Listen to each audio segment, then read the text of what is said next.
here we go.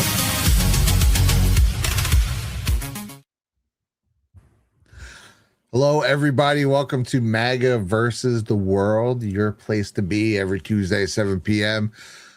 This week is going to be focusing on indictments. It is an indictment o'clock, and they've been coming down the pike.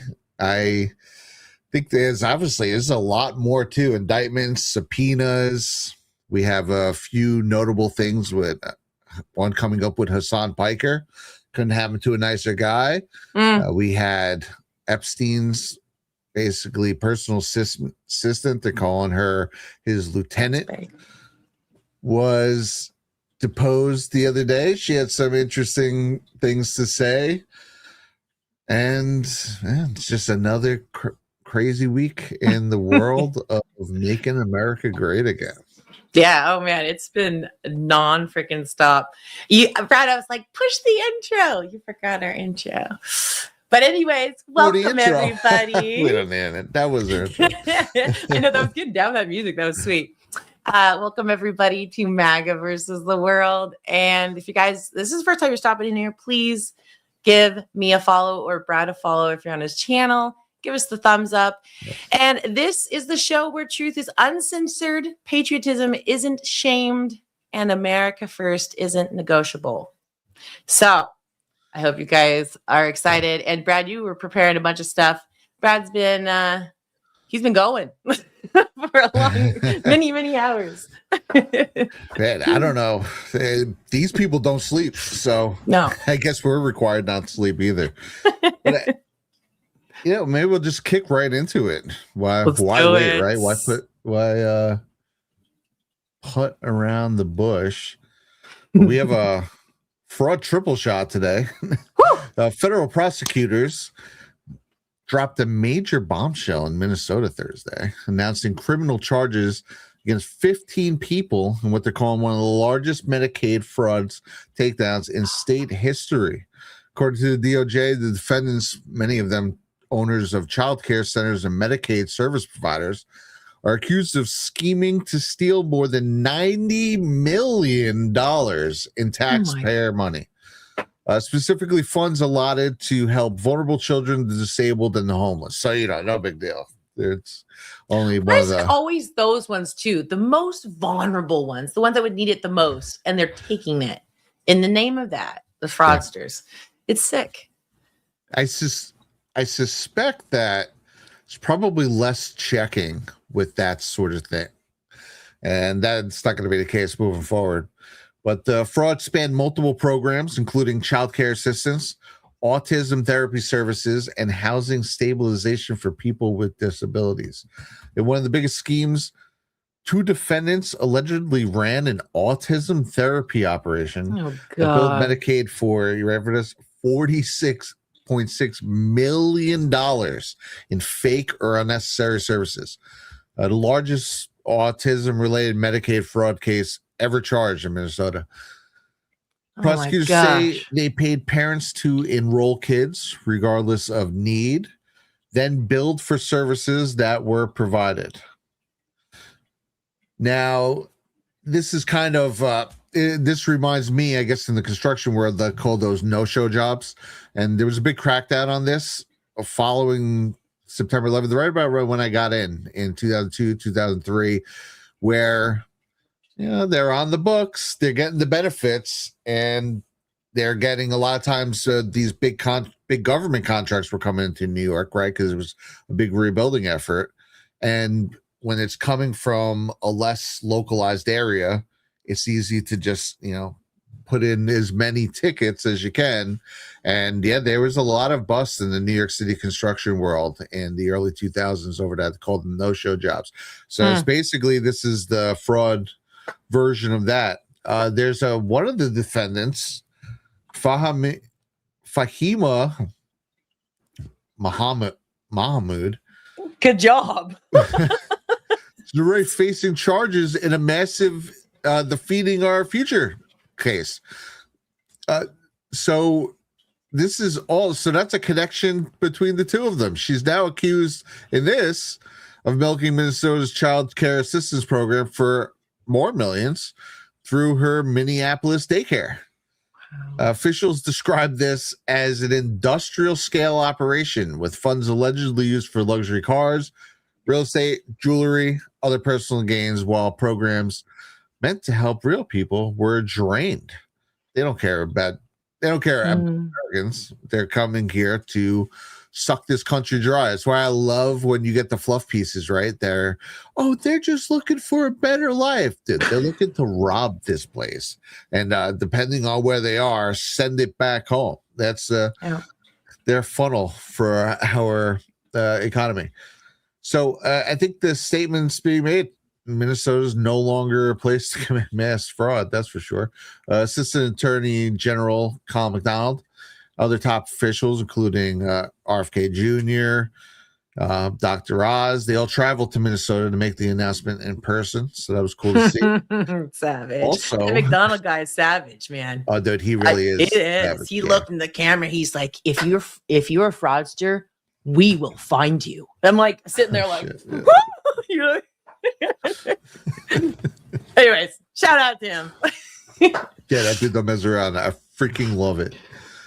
They also announced in another everything's escalating so crazy in 2026. It's nuts. We've talked about this on pretty much every episode so far. But they announced on Friday, the day after that, the fraud division will be expanding their Midwest task force and hiring 15 new prosecutors. Here we go. Wow. Expansion of the Midwest task force, authorization to hire 15 new Medicaid prosecutors, and this is unprecedented Minnesota healthcare fraud takedown and a $2 billion telemedicine healthcare fraud scheme as well. Now, I also noted before that the one defendant, she was connected to the what's the other case? What was it? Defeating the Future scandal. Okay. Yeah, I don't know that one either. That's another one. That's the one I brought up here. This came on the same day. It was announced that Amy Bach is the ringleader of the Feeding Our Future scandal, was sentenced to more than 41 years in prison. Damn. She was convicted last month. This is a sentencing. This is a huge case. It's got 60 or 70 people are implicated in this. And this is just, it's like everything is coming down. Indictments coming down, convictions, sentencings. There's a whole lot going on right now. So I'm going to go to this clip here. I thought it was really quick, and then we could talk about it. This is just Stephen Miller kind of breaking down the scope of the fraud they're uncovering. Not abiding by our laws. And the amount that has been fleeced from us is in the hundreds of billions of dollars.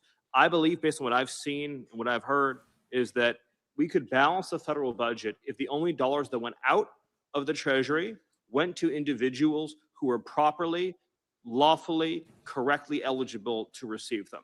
And that ultimately is going to be what we have to do as a country. In the meantime, because of the vice president's leadership, you are seeing the most muscular, robust, aggressive, dedicated, determined, and speedy effort to shut down criminal fraud that has not only ever occurred in the history of this country, but in any developed nation. So thank you. Not abiding by our laws. And the amount that has been fleeced from us is in the hundreds. That's what's up, dude. Yeah, so this, I mean, last week was incredible, but what they're going through with this fraud is absolutely, I've never seen anything like this, not on the scale. Yeah, I was thinking about this, like, I don't know, because like I like to take that farther out view, and it's almost like this systemic response that I'm seeing. So like, oh, hey, wait, hold on, not to cut you off, but shout out Red Pill, just raided the stream. What's up, everybody? What's up, fellow Patriots? All loading in. You know what? While we let everyone load in here, maybe I'll tell you about the ye old Rumble wallets. We hear a lot about crypto, but this is the part that people miss. Crypto was created so you could actually own and control your money. After the 2008 financial crisis, Bitcoin was designed as an alternative to banks. So instead of a bank holding your money, delaying transfers, or limiting access, you're in control. And if you ever had to wait for a transfer to clear, you felt that problem. Now, fast forward to today. Everyone's heard of crypto, but getting started still feels complicated. That's exactly why I use Rumble Wallet. It takes all the complexity and makes it simple. Choose what you want. Bitcoin dollar backed stable coins, or even digital gold backed by real gold. No complicated setup. It connects you with MoonPay, so you can use your credit card, debit card, or bank and be up and running in minutes. Once you're set up, you can even support your favorite Rumble creators like me. So do this now. Scan the QR code or click the link in the description and download Rumble Wallet. From there, you can set up your wallet, tap buy, and you're ready in the game. It's just a few minutes. You can go from hearing about crypto to actually owning some. Woo woo. Yeah, I love what they've set up here with that at Rumble. But yeah, man. So, dude, for everyone who just got here, we were just going over this week's the different indictments, the fact that they just upped the fraud division to hire 15 new prosecutors. Pretty freaking sick. And also 15 is the number of the day because they just levied charges against 15 defendants in the Minnesota healthcare fraud. And, yes. you know, I was looking up the date for when this came out, like when Nick Shirley and David Hawk came out with this. It's 6 months to the day, actually. So it's funny. Shout out Red Pill. I don't know if you're in the chat right now, but him and I, we went over that pretty decent when it first came out. It's funny. A lot of people were like, whatever, and they weren't really covering it, but we went over on Altered State, and there was a decent amount of comments of people who were like, nothing's going to happen. It don't matter. You know, you get the same group of people who always say that stuff. Well, less than a year later, 6 months later, boom, handing out indictments. What was it, just a couple weeks ago? Same thing when they did the 22 warrants that they served. Yes. Same thing. People, whatever. I don't know. They're just kicking the can down the road. It's going to happen. Well, this is a pretty quick turnaround. And I think, man, dude, ever since Blanche got in, it's been kicking off. I think Pam Bondi was the placeholder. And then this was, you know, this the old bait and switch type deal. Yeah. And you know what, to kind of piggyback on what you're saying, like all those people that, you know, maybe that were aggressive or thinking nothing's going to happen with this Nick Shirley thing. Here's the thing. This guy is just, I'd say kid, but young man. Okay. That decided to expose something. All right. Yeah. The people that thought nothing was going to happen, let me tell you, the U.S. government made its own task force to eliminate fraud based on what that kid found. Right, my case is done. Dude, I've never, ever, ever in my life, I can say this, seen an administration actually listen to We the People, let alone make a freaking task force to send, you know, real agents in to grab real paperwork, to investigate, to bring in real, what Brad said, attorneys, 15 more. Like, we're talking about, this is the real deal. This is what we've been waiting for. And it's just, I'm so excited. And so that I made my case. You hit on a good thing there, because this is the closest we've ever had. I mean, this is probably the only administration we've ever had in our life where you have pretty much a direct line to the president. They're watching all the time. They watch all the shows. They watch the chats. I mean, he's the first Twitter president now, you know, Truth Social and X. And it's interesting because you don't want to say like, oh, they're responding directly to any one of us, because a lot of us are all kind of saying a lot of the same things. But they very much want to hear from the people, I've noticed. And you look at something like what happened with Nick Shirley and David Hawk. That inspired a lot of other people. There was a young lady who was going around Washington State. She was uncovering a lot of stuff. There were things that got uncovered in California, several other places, all peppered around the United States. It's inspiring when you know that the president is watching you, his administration, or whatever you want to call it, his people. It makes you, you're incentivized to want to do more, right? Even just him posting different things. It really is. I don't know, it amps you up. Another thing too, like we were saying last week when Elon shared that post for me, then that made me, this was something that I had put out a couple things on different hate hoaxes on campuses, right? And, I had others ready that I was kind of just doing like a dig on it on a whole. But I was like, well, I should just finish these, right? It kind of amped me up. That sort of incentive goes a long way. And what we're seeing right now with the turnaround with the Minnesota healthcare fraud is going to have much more ramifications other than just the people who are indicted right now. Yeah. Yeah. And I love what you're saying about we the people. It is all about we the people through the Q post, throughout all that stuff. Trump said it his first term. I am bringing power back to you, the people. He's not just saying it. He's not saying empty words. He is who he is, and he means what he means. And we're seeing it. It's the coolest thing. Me and Brad both, we've had things that were like, I've had Trump repost me. I've had other people, and it doesn't matter about the size of your accounts, by the way. Trump I don't know how they do it, but they're watching us. And so if you have an issue, this is what Anons do, and this is what we used to do, and we should do, is you make it known. So Trump did an example of it on his True Social. It's a little side thing, but he goes, the great rhino hunt. If you agree, repost. Okay. Your traditional, if you agree, repost. But that's powerful because it shows how many people agree with it, and it shows the voice of the people. And we need to start practicing that. And there's nothing wrong with being unified in a general idea.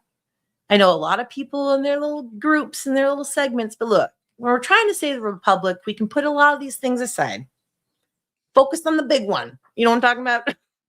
So I think we can do it. That's what where we go and we go all means. We can figure out this other stuff later, or as Trump decides to declassify these things, we will figure them out together. But until then, we need to stick together.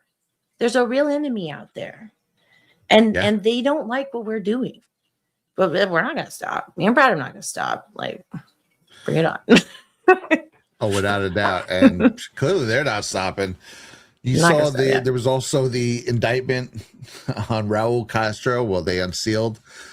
Once upon a time, we used to talk about sealed indictments. Well, I'd say that's a pretty decent one getting unsealed right there. Should I bring up this clip? Yes. And I have all these pre-pulled up too, if you want me to do that part of my segment. But yeah, please pull it up. That's the same one. Yeah.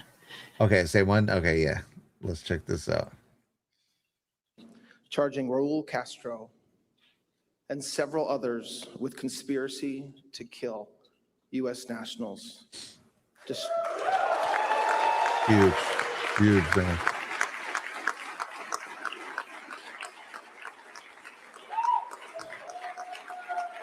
It's like they're checking off lists. They're going down the Venezuela, Iran, now taking care of Cuba. Sorry, massive. I didn't mean to do that. I didn't. Hold on. You'll have to pull it back up. There you go. There you go. They're just cheering. just some applause. I freaking love this so much, man. I'll show you too what CNN's reaction was to it afterwards. The people are outward communists at this point. Mr. Castro and the others are charged with additional crimes as well, including destruction of aircraft and 4 individual counts of murder.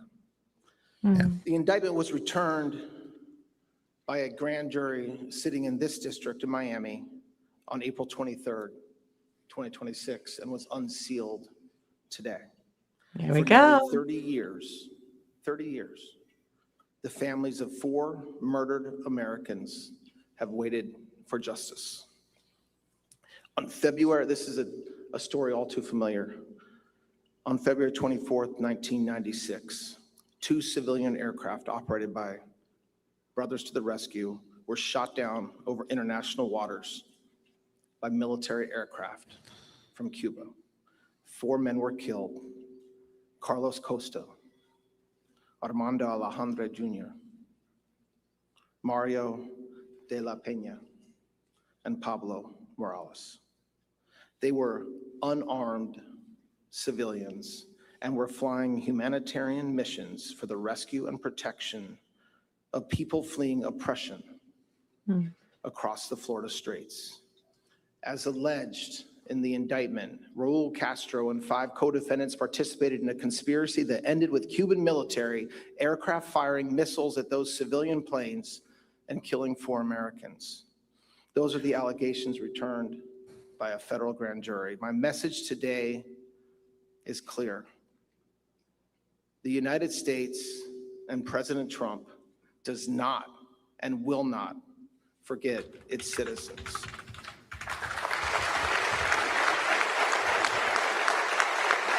This is perfect timing too with the Hassan Piker stuff. This is historic too. Yeah.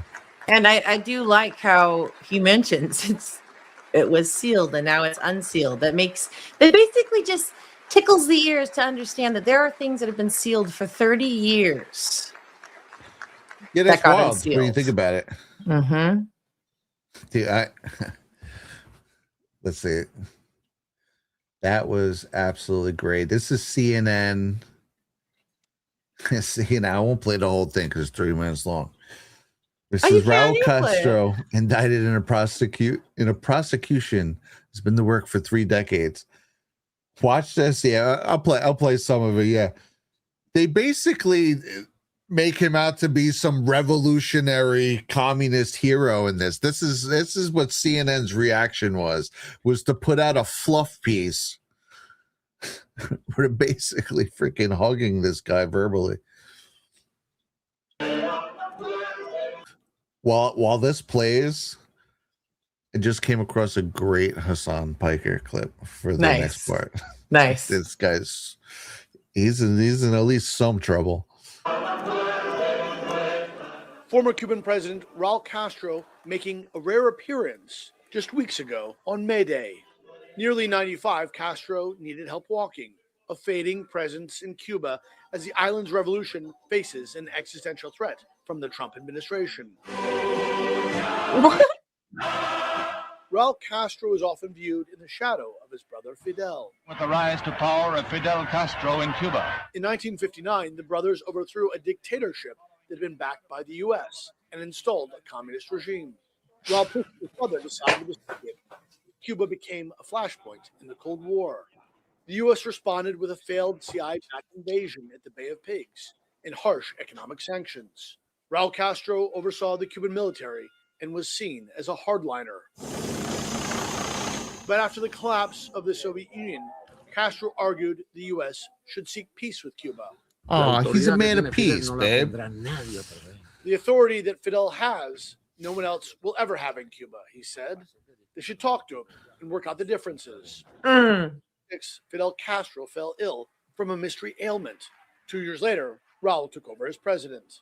He surprised many by ordering economic reforms and permitting Cubans to own cell phones, private property, and have internet access. In 2014, after months of secret negotiations, Raul Castro and then U.S. President Barack Obama announced the 2 nations would restore diplomatic relations. Today, the United States secret negotiations relationship with the people of Cuba.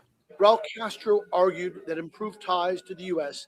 and the limited opening of the Cuban economy were the best ways to maintain, not change, the communist regime in Cuba. In 2016, Raul Castro announced Fidel Castro's death at age 90. Fidel Castro Rus. As he laid Fidel Castro's ashes to rest, Raul Castro pledged the revolution would live on.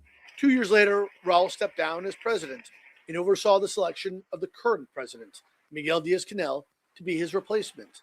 Raul served as the Communist Party's first secretary until 2021, when he gave up that position as well. Diaz-Canel has been loyal to Castro's communist ideals. The Trump administration, though, has vowed to put an end to the revolution that Castro started. The evil Trump administration. I know, right? Oil blockade and threatening to assume control of the island. Threatening. May not be friendly takeover. They have no. Hold on, can we just pause this for a second? This whole thing has been like, and then Raul wanted peace as he took over for the thing until the Trump administration came. I love this one comment said that Obama took him to a baseball game. Remember that when Obama went down there? Oh, yes, that's right. Like, what the heck, man? And like, here he Trump's is. He taking him just to got court. indicted. And then there's Obama that they were doing Yeah. secret talks. I mean, like, it doesn't take long to put it all together. Ugh, I don't even want to play the rest of this. But oh, well, then can I say something about that? Yes, yeah. Okay. So when I was listening to that first piece that you're playing, of this, I don't know. I can just hear things now. When you know what you're looking for in propaganda, you can hear things. So I will call it, I'm going to give it a name, psychological spellcraft writing. So, for example, everything that they're saying about him, they keep on saying positive affirmation words like Castro was brave and when he blah, blah, blah. And then, but then it was like, they're under threat of the Trump administration. So you can see it. That's why I say spell casting, because it's a weird psychological thing where when you're listening to it, you come away feeling, he's not so bad. And Trump, he's always causing troubles. And then you're like, well, that's not really what any of this was about. This guy's in trouble. An indictment was unsealed. Yeah, this guy's in deep shit for 100%. Yeah. So it's wild. Propaganda is powerful. Powerful tool. Propaganda. I mean, it's all the psychological manipulation, right? We've watched it go on a lot, and we see how they do it, and it's all very subtle. It's all that they kind of just marry certain concepts to each other. Like you're saying, they'll use certain terminology, certain words that are softer and nicer. Yep. It's wild. Well, this couldn't happen to a better guy. But speaking of Cuba, in the wake of all this, Hassan Piker, better known as this guy. Well, my understanding is that the property owners who have properties there choose just not to rent it at all. Yeah, kill them. Kill those motherfuckers and murder those motherfuckers in the street. Let the streets soak in their fucking red capitalist bloods, dude. Yeah, I can't believe there's so much leftist violence with all these totally sane left-wing streamers. Here's also him. This is him talking about murdering President Trump. And you actually wrote about this, and it was a great video where you talked about, someone has to do it. See, when I say that, everyone knows exactly what I mean. That which is, I think that shows that there's a lot of anger, a lot of resentment, and untapped potential, untapped revolutionary potential, as a matter of fact. And it's a great opportunity for organizing, I think, in these unprecedented. See, do it, by the way, that's like code. I feel like most people probably know that, but in these left-wing circles, why don't someone do it already? When they say do it, it's been confirmed that they're talking about assassinating the president.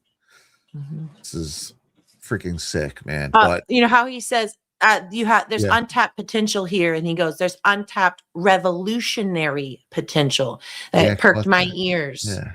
Because that's exactly what, if he was over there, did you say he went over there, Cuba? These are the types of radicals that people will put money behind. But you can't track to the people that are actually funding it because they're funneling it through whatever or other organizations, right? We know how they work. But this person could definitely be or has been an asset. Now, first of all, he's Cenk Uyghur's nephew, which I just found out. I had no idea. He's a millionaire. He's got millions of followers. These is people with large followings, is with influence, okay? And he was subpoenaed by the U.S. Treasury Department's Office of Foreign Assets Control as part of an investigation into potential violations of U.S. sanctions on Cuba, because he was there with Code Pink, proudly talking about being there and doing things and staying in hotels he shouldn't have been doing with. It relates to his participation in the March 2026 Nuestra America convoy, or a similar activist delegation trip to Cuba. The group delivered humanitarian aid like medical supplies and solar panels, staying in Cuba and interacting with local entities. They're examining whether participants, including Piker, violated the Cuban assets control regulations through financing or coordinating travel logistics, delivering goods in a way that benefited Cuban government-linked entities. And what's going on is we're sanctioning Cuba, right? Cuba is an enemy of the United States, and so one of the ways you can work with that is to put sanctions on a country. And so if you have people, your own citizens, undermining that, it's a big deal. They want to talk to him about staying in restricted hotels, those that are owned by the Cuban military or government, engaging in prohibited transactions. So it sounds nice on the surface, right? But he is in a load of trouble. Here is his reaction, and then I'll show you a clip that the internet dug out because the internet is undefeated forever. Yes. But first, here's his reaction to it. But it's so strange because like this is not even beneficial for any of these people, right? It's not even beneficial, and they don't get it. They don't understand it. Like, who is this for? Is the question. Is it for you? Is this helpful for you? If I go to fucking prison, no. It's not. It's helpful for our sanity, Hassan, you nasty piece of shit. Well, it is helpful. And this is, he probably shouldn't have said that. By the way, watch his buddy with the drink. At first, I'm watching this and I'm like, this guy slurping into a mic. And then you look, and then I watched it again. I looked at his eyes and I go, oh, he's telling him, shut up, bro. Watch this. Okay. Cuba. Would you be down? I fucking love Cuba. Oh yeah, you'd be down? Yeah, I filmed a documentary there once. The Cuban government actually hit my contact from the embassy. The what? And told him that if the only thing stopping us from coming to Cuba was the consistent internet access, we can make it happen. Yeah, Cuba is sick. Wait, the government reached out to you. So yeah, of course. It's well, not reached out to me. There's there's a middleman there. A middleman. I had a doctor from Cuba. Cuba does this thing called medical missions, and they've been doing it since I believe like the 70s, and it's incredibly successful. They have a massive, very robust like medical program because kind of they have Cuba because they're under an incredible sanctions regime by the United States of America that they the world is abhorrent, except for America and Israel that keep consistently vetoing it over and over again. But this is distract the mind. Okay. He's trying to say that Cuba has a robust, wonderful medical program. Yeah, that's why people jump in shark-infested waters on makeshift rafts to desperately make it to Miami, bro. Yeah, big fucking thing. But I love his buddy here is like staring at him, slurping in the mic, being like, what the fuck are you doing? Yeah, you're just dropping this on my show, bro. Yeah, when I first heard it, I was like, because like there's things like say, like for instance, when I take a sip of water, right? I get very dry mouth sometimes during these. I'll mute for it. As you can see right here. Actually, I'm out of water, but I just realized. But you mute your mic. That's just like a normal thing that you learn podcasting, right? So I'm watching this. I'm like, what the heck is this guy doing? And then you look at his eyes and he's just grilling him. He's not even looking where he puts the cup down. Coming to Cuba was the consistent internet access. We can make it happen. Yeah, Cuba. No, dude, what do you mean? Dude. Are you saying on a live stream that the Cuban government got like contacted you? Probably not the best idea. Just saying. Yeah, can you from right at the beginning, just because I want to hear his actual word that he said for that. He goes, my Cuban. What was it? Well, I'll tell you real quick. He says my contact. He goes first. He goes, Cuban government got in touch with me. He goes, well, my contact at the embassy. Okay. Yeah. At the embassy. That's what it was. My contact at the embassy. What do you mean your contact at the embassy? That's weird already. Yeah, like you have a Cuban contact, bro. This is so great. Saul Muncher ODA. I actually was thinking about this earlier and totally forgot to look at this. This was Sam Hyde beat his freaking ass. You got anyone you want to call out in the Who called him heavyweight out? division? Oh, you know it, lad. You know that Hassan Piker? I'm coming to kill you in Los Angeles at your house. Or in the ring? No, in real life. I'm going to stalk him and become obsessed with him and wear his makeup and his dresses and use his skin as a coat like the ancient Irish did. Well, that's your winner, Sam. Hey! Well, that's your winner. Dude, there was one of the stills from this was Sam Hyde's. It was his profile picture for a while. Oh my gosh. They don't exactly like each other. Let's just say that. Yeah, that's awesome, dude. I love the fact that he called him out. Oh my god. I love that dude's subpoenaed. Even if nothing comes of it, I love that he has to sweat and sit in the freaking hot seat and get his ass handed to him. Freaking, he is a nasty fuck. Him and that other dude, Destiny, the two nasty liberal lunatics. Destiny. That already sounds crazy. Yeah. All right, did you want me to pull up what I had here? Yes. Okay. So, everybody, just to keep us up to date with the Trump administration and everything, this is from the Department of War. Has been releasing also the UFO files, just saying that. And anyways, throw that in there. So they put this out. Wife is really excited about the UFO files. I am. And I feel like I mean, it's exciting too. I don't know. For the first time in my whole life, I've always been obsessed with UFOs since I'm like this big. And for the first time in my whole life, I'm like, I don't know, man. I don't trust it. It's the one time in history I don't want to hear that UFOs because I just feel like they're going to do a fake thing. But I think Trump is getting ahead of it. I think they felt like they were going to do a fake thing. And that's why they're like, okay, you know what? Maybe we'll just release them for real and screw you guys. right. And I think like what I was watching also on that disclosure documentary, which was really good, by the way, they had a really great point where they're talking about you have to face this stigma of 80 years of that. First, it was a weather or ship, but then it was a weather balloon. But then the CIA is looking into it through Project Blue Book. But then there's really nothing. But then we're going to classify everything. But maybe maybe we will have disclosure someday. And it just became this big giant thing where it's almost like people don't even want to know anymore. However, like just my experience, I've seen things. So I'm like, well, there's something, right? And so, if you have the president of the United States, sign an executive order to declassify what they can find, this is exciting times. And this goes alongside also with MK Ultra and our President John F. Kennedy's assassination. We know they've not given us all of it. I know they haven't. So now again, Brad, remember we talked about that. It's not like somebody's going to say, yes, I killed the president. You might not find that, but you might get enough evidence that can really paint that picture as to how the cabal orchestrated that assassination.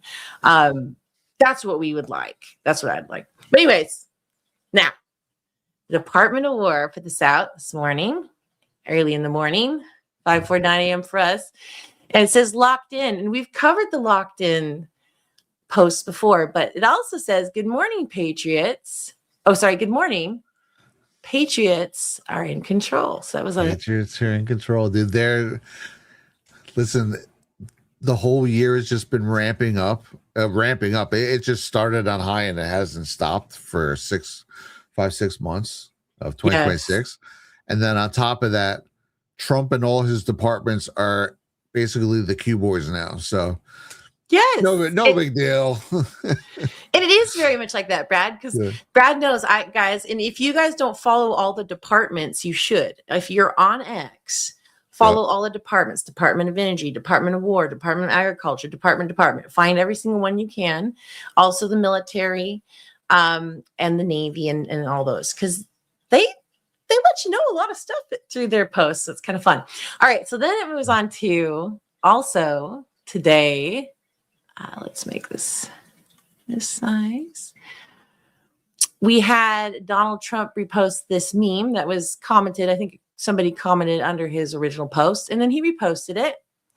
And it's it's the meme. It says, "Stay with me, deplorables. You'll love how this movie ends." And of course, that takes us to post 4095. It's the same meme. And remember, of all the memes, dude, not for nothing, there's 50 billion memes on the internet, but 40 billion of them are about freaking Trump. But he just decided to post this one. Yep. That was from the drop. It's a good one. And this has been around for a while. Okay, like stay with me, deplorables. I mean, we've been staying for quite some time now. It's been it's been a while. At least 8 years, but yeah. Is that how long it's been? It's been, it's going to be ramp it up to 9 years. Okay. All right. 8.5 right now. Yeah.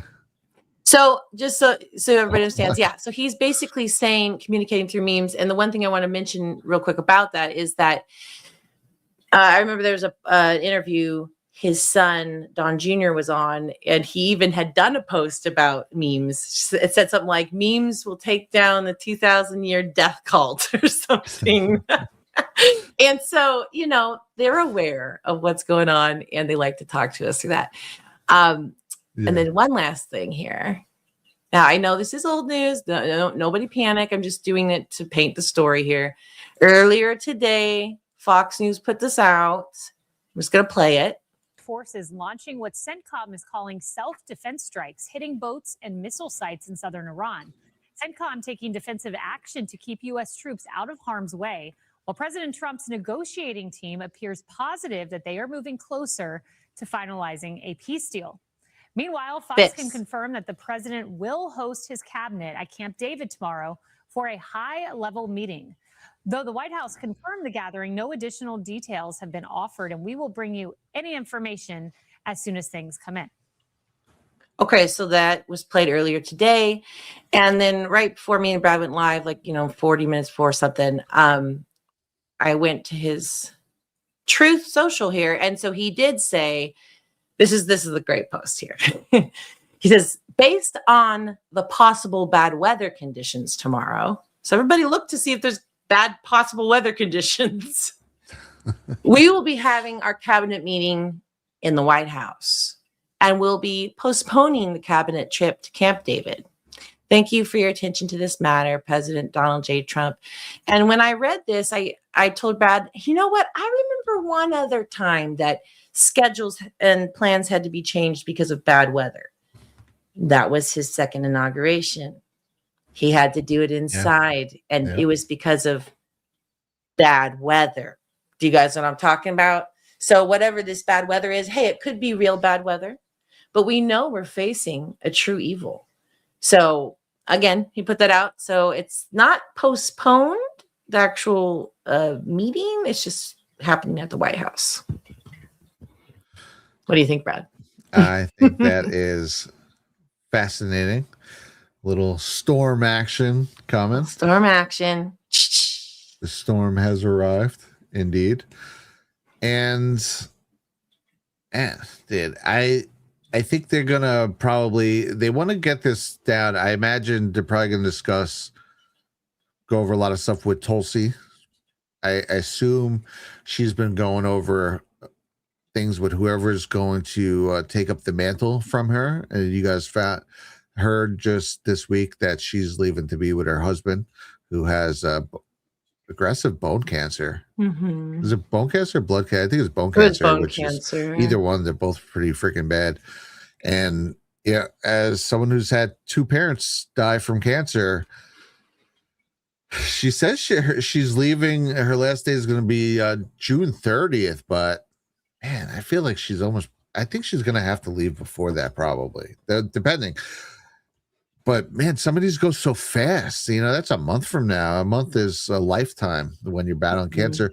But hopefully he beats it. This is obviously the ultimate goal, is that they have access to more information than the public does, 1,000,000%.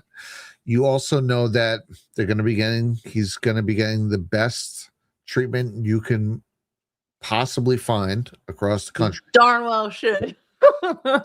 And everything's up to God after that. I I think he's a man of faith. I'm not 100% sure, but definitely praying for him, praying for them. Obviously, the fake news was very incendiary about it, and basically all but saying that, well, this was just her out. But it's like, well, her husband really does have cancer.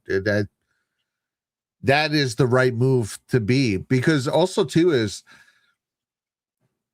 I feel like, I think you'd agree with this to be, I don't want to call it like the placebo effect, but there is something to believing you're going to beat it, to having a positive attitude. I don't know if it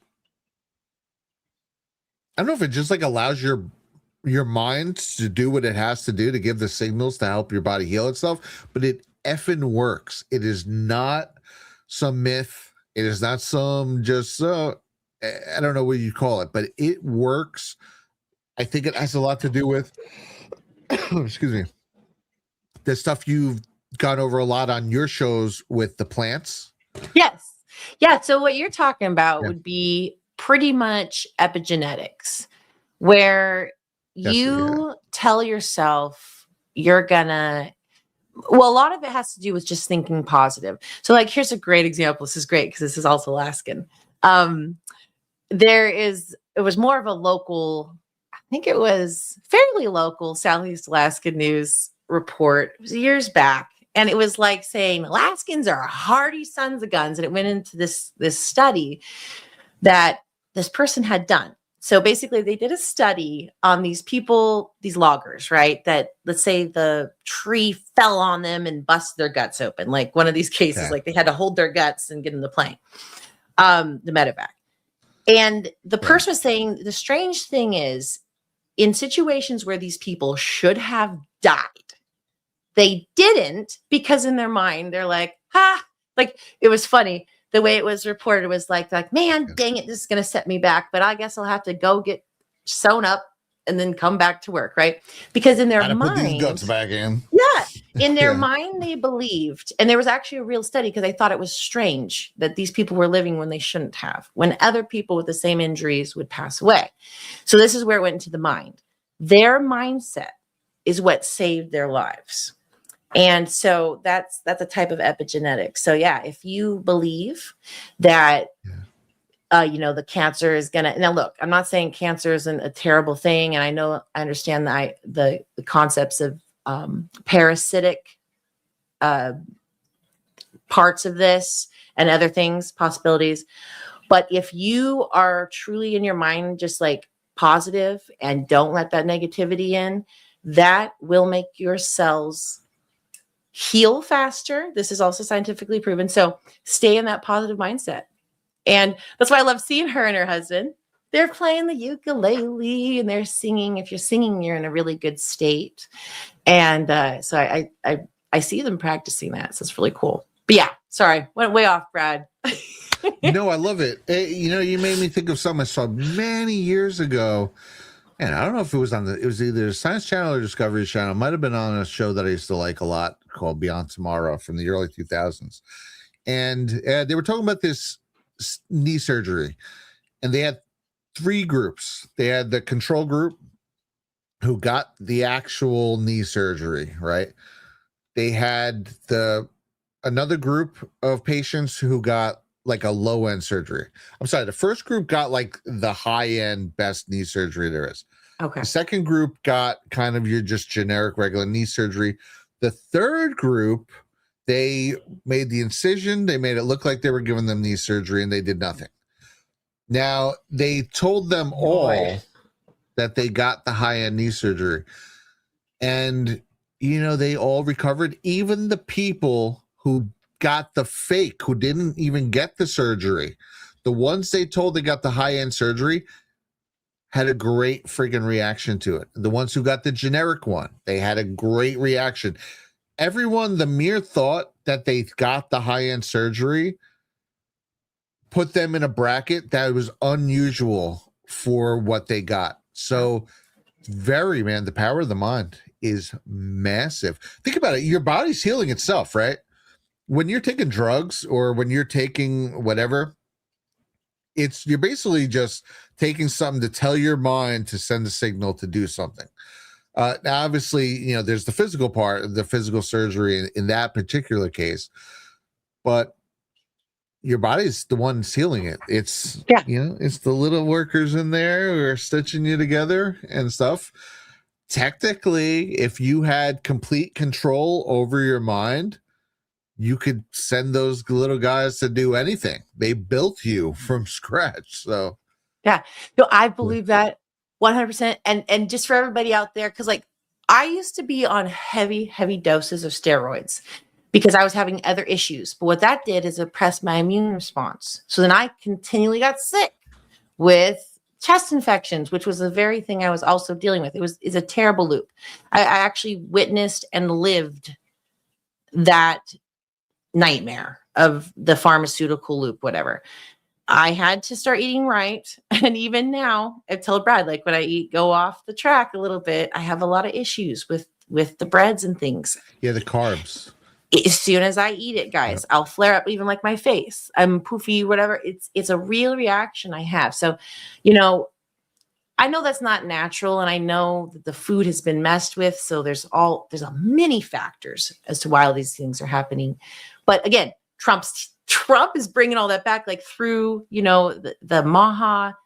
We're researching about these things. We're discovering, just like what Brad talked about with the knee surgery studies. Studies don't lie. Studies show truth. And the whole thing about programming your mind, the reason why they keep people all upset and angry and whatever is it does make their body continually sick in that state of mind.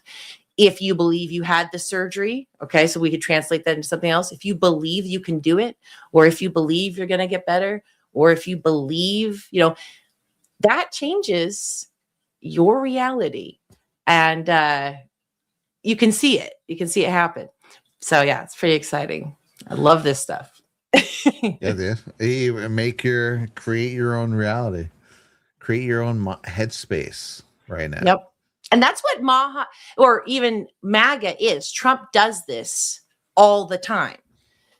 Like he projects somebody said that Trump lives in the future. He speaks he's wanting to happen. And most of the time it happens. So it's a very important trait. His art of the deal, it talks about these concepts. You're just going to do it. You're just going to believe you're doing it. If you don't believe you're going to do it, it's not going to happen anyway. And I love too, President Trump might as well be a motivational speaker because he's given a lot of speeches like that. The famous one that you've made videos of it. I've put in clips in it. We have a clip of it in our intro that I forgot to play today, where he's talking about not giving up. Never ever give up.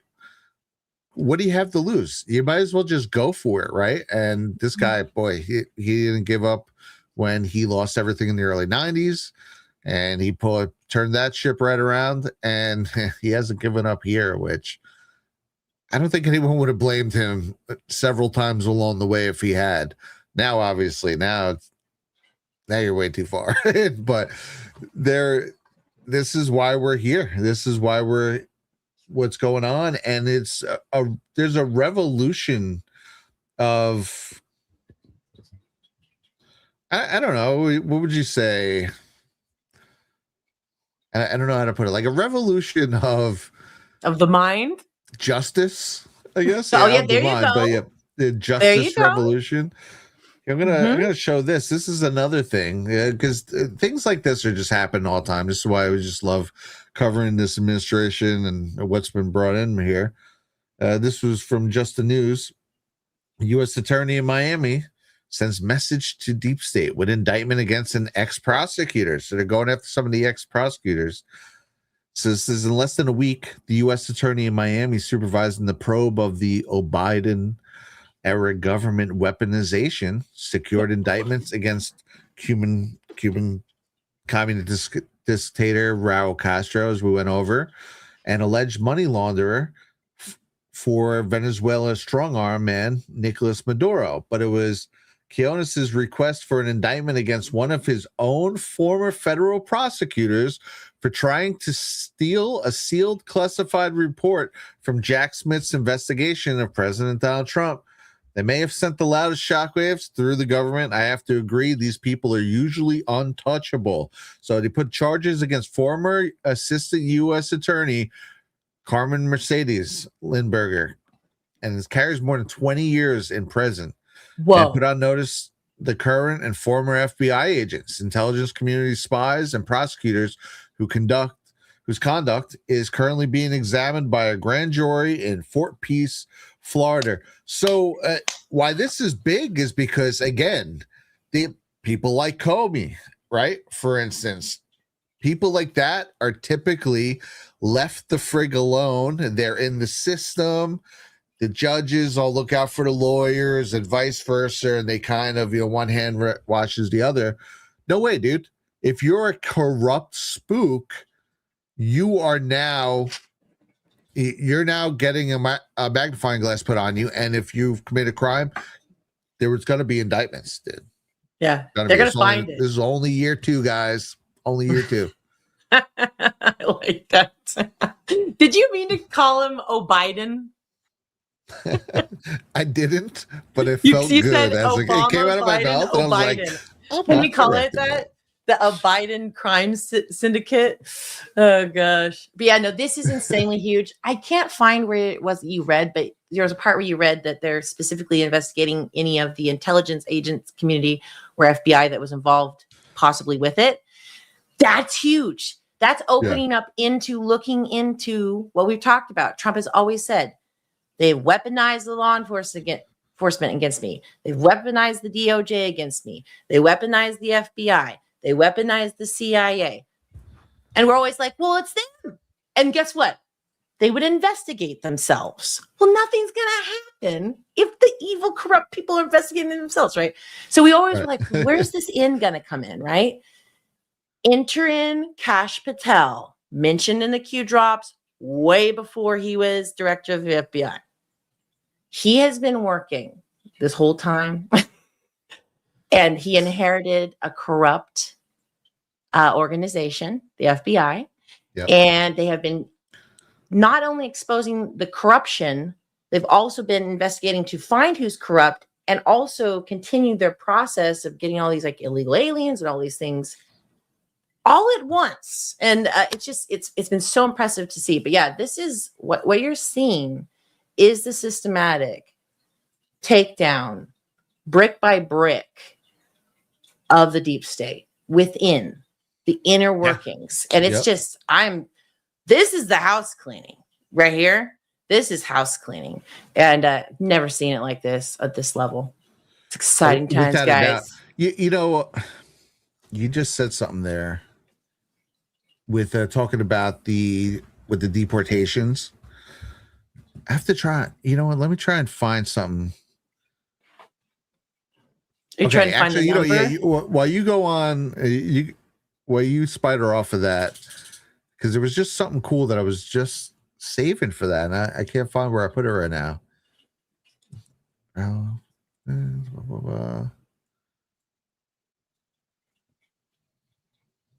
Oh, here it is. Okay. I don't know where the article is, but I found it in my notes. So they announced, the DOJ announced last week that they're onboarding 82 new federal immigration judges. And that is the largest single class of adjudicators in the agency's history. Whoa, okay. So that's big. That's the other half, right? They're putting on the immigration judges to help expedite the process. And there's two parts to this.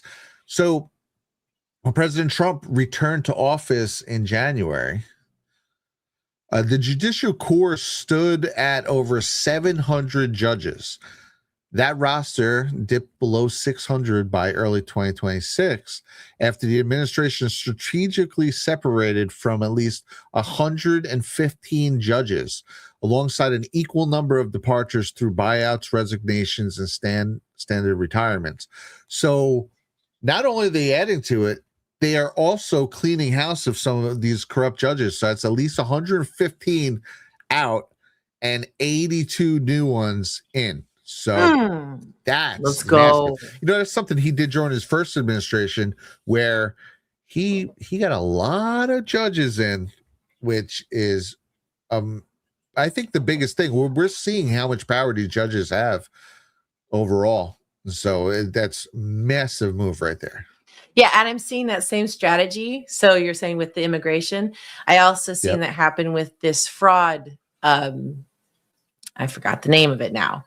That McDonald guy is involved in all that. They also mentioned basically the whole idea is having the prosecutors and the judges close and ready to go that are assigned to that department makes it so processing them is so much more faster. Because see, we've been always taught like, oh, justice is going to be fast and clean and whatever. No, some of these guys are like bad. And then it's years and years and years until, and then in the meantime, they kill someone else. You know what I mean? Like, I don't even know.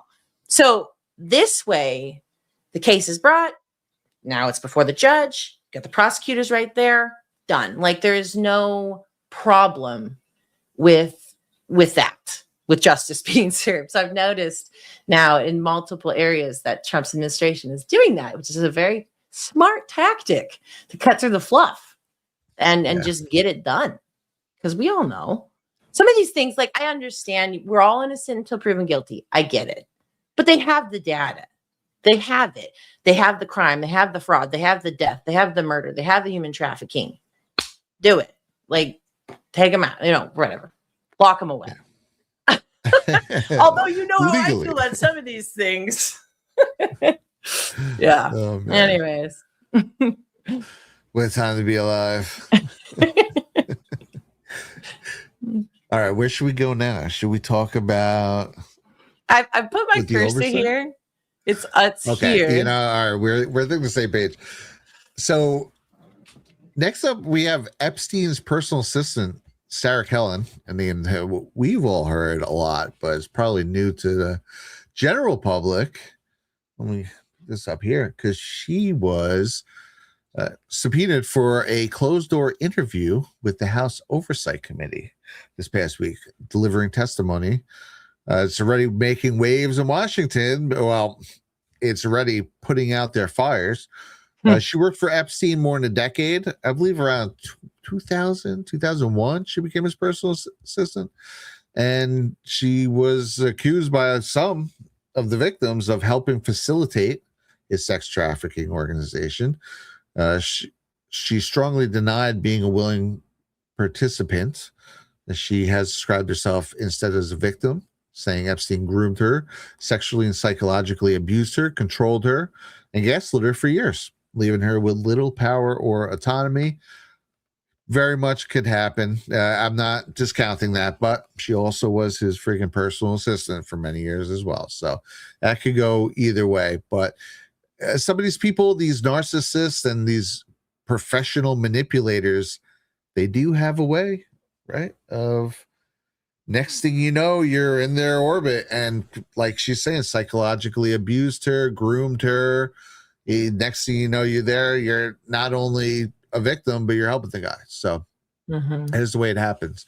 One of the most notable moments from her testimony came when she was asked about former President Donald Trump, where she stated that she never saw Trump on Epstein's island, had no knowledge of any involvement by him in Epstein's criminal activities, pretty much like everyone else has been saying. I think this is relevant to bring this up. This was former President Clinton when he gave his deposition. This is so good. He actually makes the point to interject. You could tell he wanted to say this at some point. Was wondering if you also agree that President Trump should answer questions of this committee.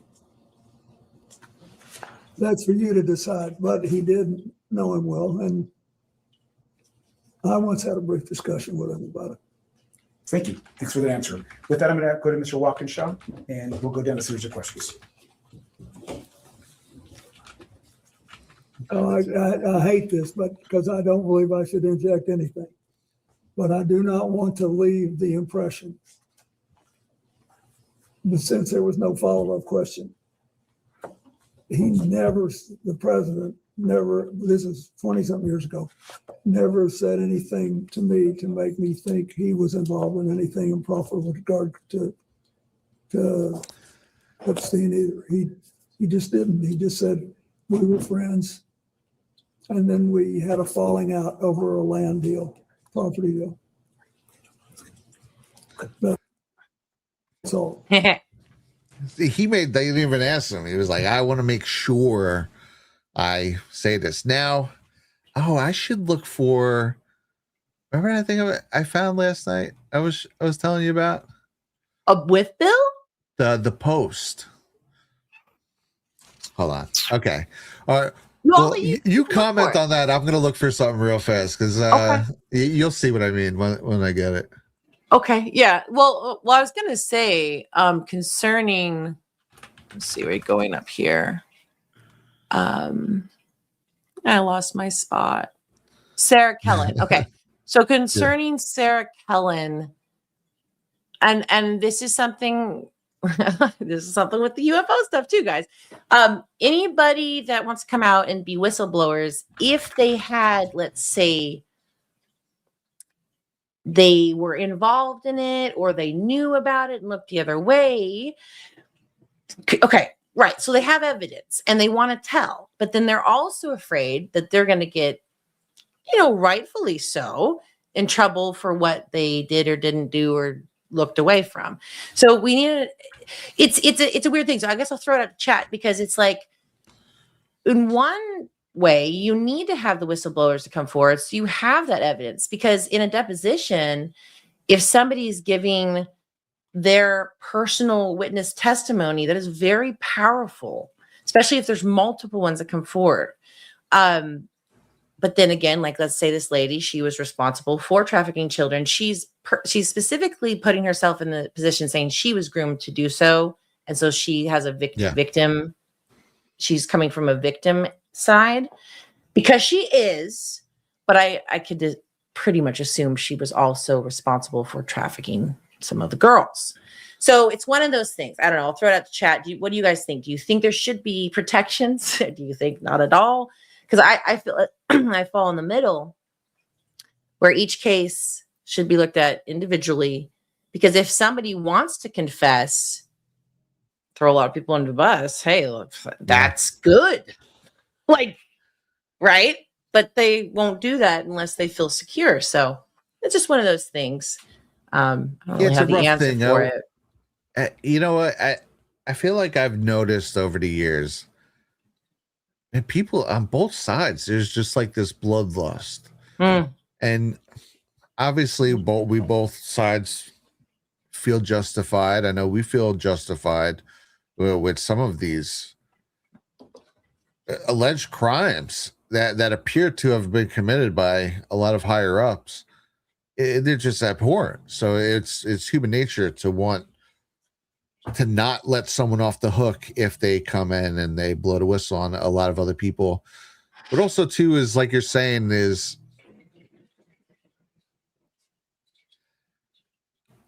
one, if you create that atmosphere, no one's going to come forward, right? So it's tight. You don't want to be too lenient, right?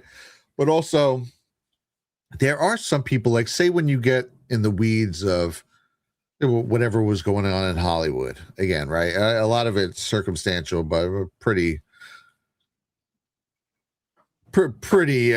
agreed upon that there was some horrible shit going on behind the scenes in Hollywood.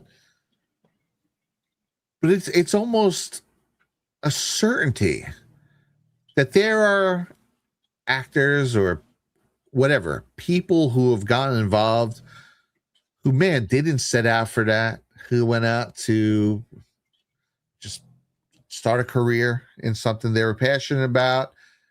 You're at a party. Next thing you know, you're a part of something that just happened like that. And it's almost like witnessing a crime. You're now a part of the crime. And now the people who committed the crime are looking at you like, you gonna open your mouth, bro? Or are you gonna be cool? And next thing you know, you're just a part of this weird culture and these weird things that happen. And it almost starts feeling more and more normal, even though you never set out to be in it. And it's not something you're down with. Anyway, things happen, right? I can imagine that there were tons of these people who have just gotten down the rabbit hole too fast. And all of a sudden, they don't like what they are or who they are or what they're doing. Yeah. I'm not saying they should be absolved of their crimes if they have personally participated in heinous acts, but they should be met with some sort of open arms, at least to come and unburden their soul, especially if they're going to flip on people. So, right. And I want to hit back to what you're saying, but I just want to say thank you so much, Jeff Mack, for rating the stream. I very much appreciate that. And guys, thank you so much for all the emojis and everything. Yeah, Patriots Unite. Let's go. Yeah, thank you so much. And we appreciate all of you. And yeah, so that's the thing is when I was watching that latest thing, well, there's certain people in Congress that were saying we need to have a better whistleblower protections. And I had heard, I think it was Representative Anna Luna said that there was people that were meeting with, so what is Tulsi with ODNI? People there to figure out some kind of legislature, something to protect in some way or shape, form. I don't know any of how the bill is or any of that, but they did mention that. And I thought, you know what? That is needed because we've been stonewalled, guys, with this. We've been stonewalled with the MK Ultra docs. We've been stonewalled with the, like I said, our president's assassination, JF Kennedy. You know what I mean? We need this information. The UFO UAP stuff, we need to know. We're not childish little babies. And this is the other thing about that, guys. And I said this on my stream about all of that. So the CIA's biggest thing is like this. Oh, we can't let public know about these things because we'll shake their faith. Yeah, that's when has the CIA ever cared about my faith? Excuse me? That is the stupidest. It's a cop out. Thank you. So we know that that's stupid and dumb and fake. And guess what? We're not little babies. We can handle it. And yeah, so no government should control that, you know, so. But yeah, there needs to be whistleblower protections. I do agree there does, because they're not going to go out, especially that one guy. He was still working for the CIA. And the three others decided not to testify because they were, quote, afraid for their, what was it, well-being or something. This was the MK Ultra last week, right? That just happened last week. Yes. Yeah. You need better whistleblower protection programs. Well, I mean, there are programs, but they need to ramp it up. It will be fruitful. And that goes along with what we were just saying for sure. Yeah. Yep. But that's wild. I have a feeling that's still going to come out with the MK Ultra. I mean, shit, we already know what it is for pretty much, but man, I will take as much as humanly possible. They're doing it right now. It's interesting. People, not us, right? But like people in the regular public, they'll hear about MK Ultra being outed, church committee in the 60s and 70s on the Discovery Channel. And like, damn, that's some crazy stuff that went on back then. The things that they figured out during those experiments are 1,000,000% being used right now, right through the TV. I have a theory that that's why they went to LCD bulbs for most TVs. For the longest time, there were lots of things. LED. Yeah. Well, LCD, LED. I think it's LCD.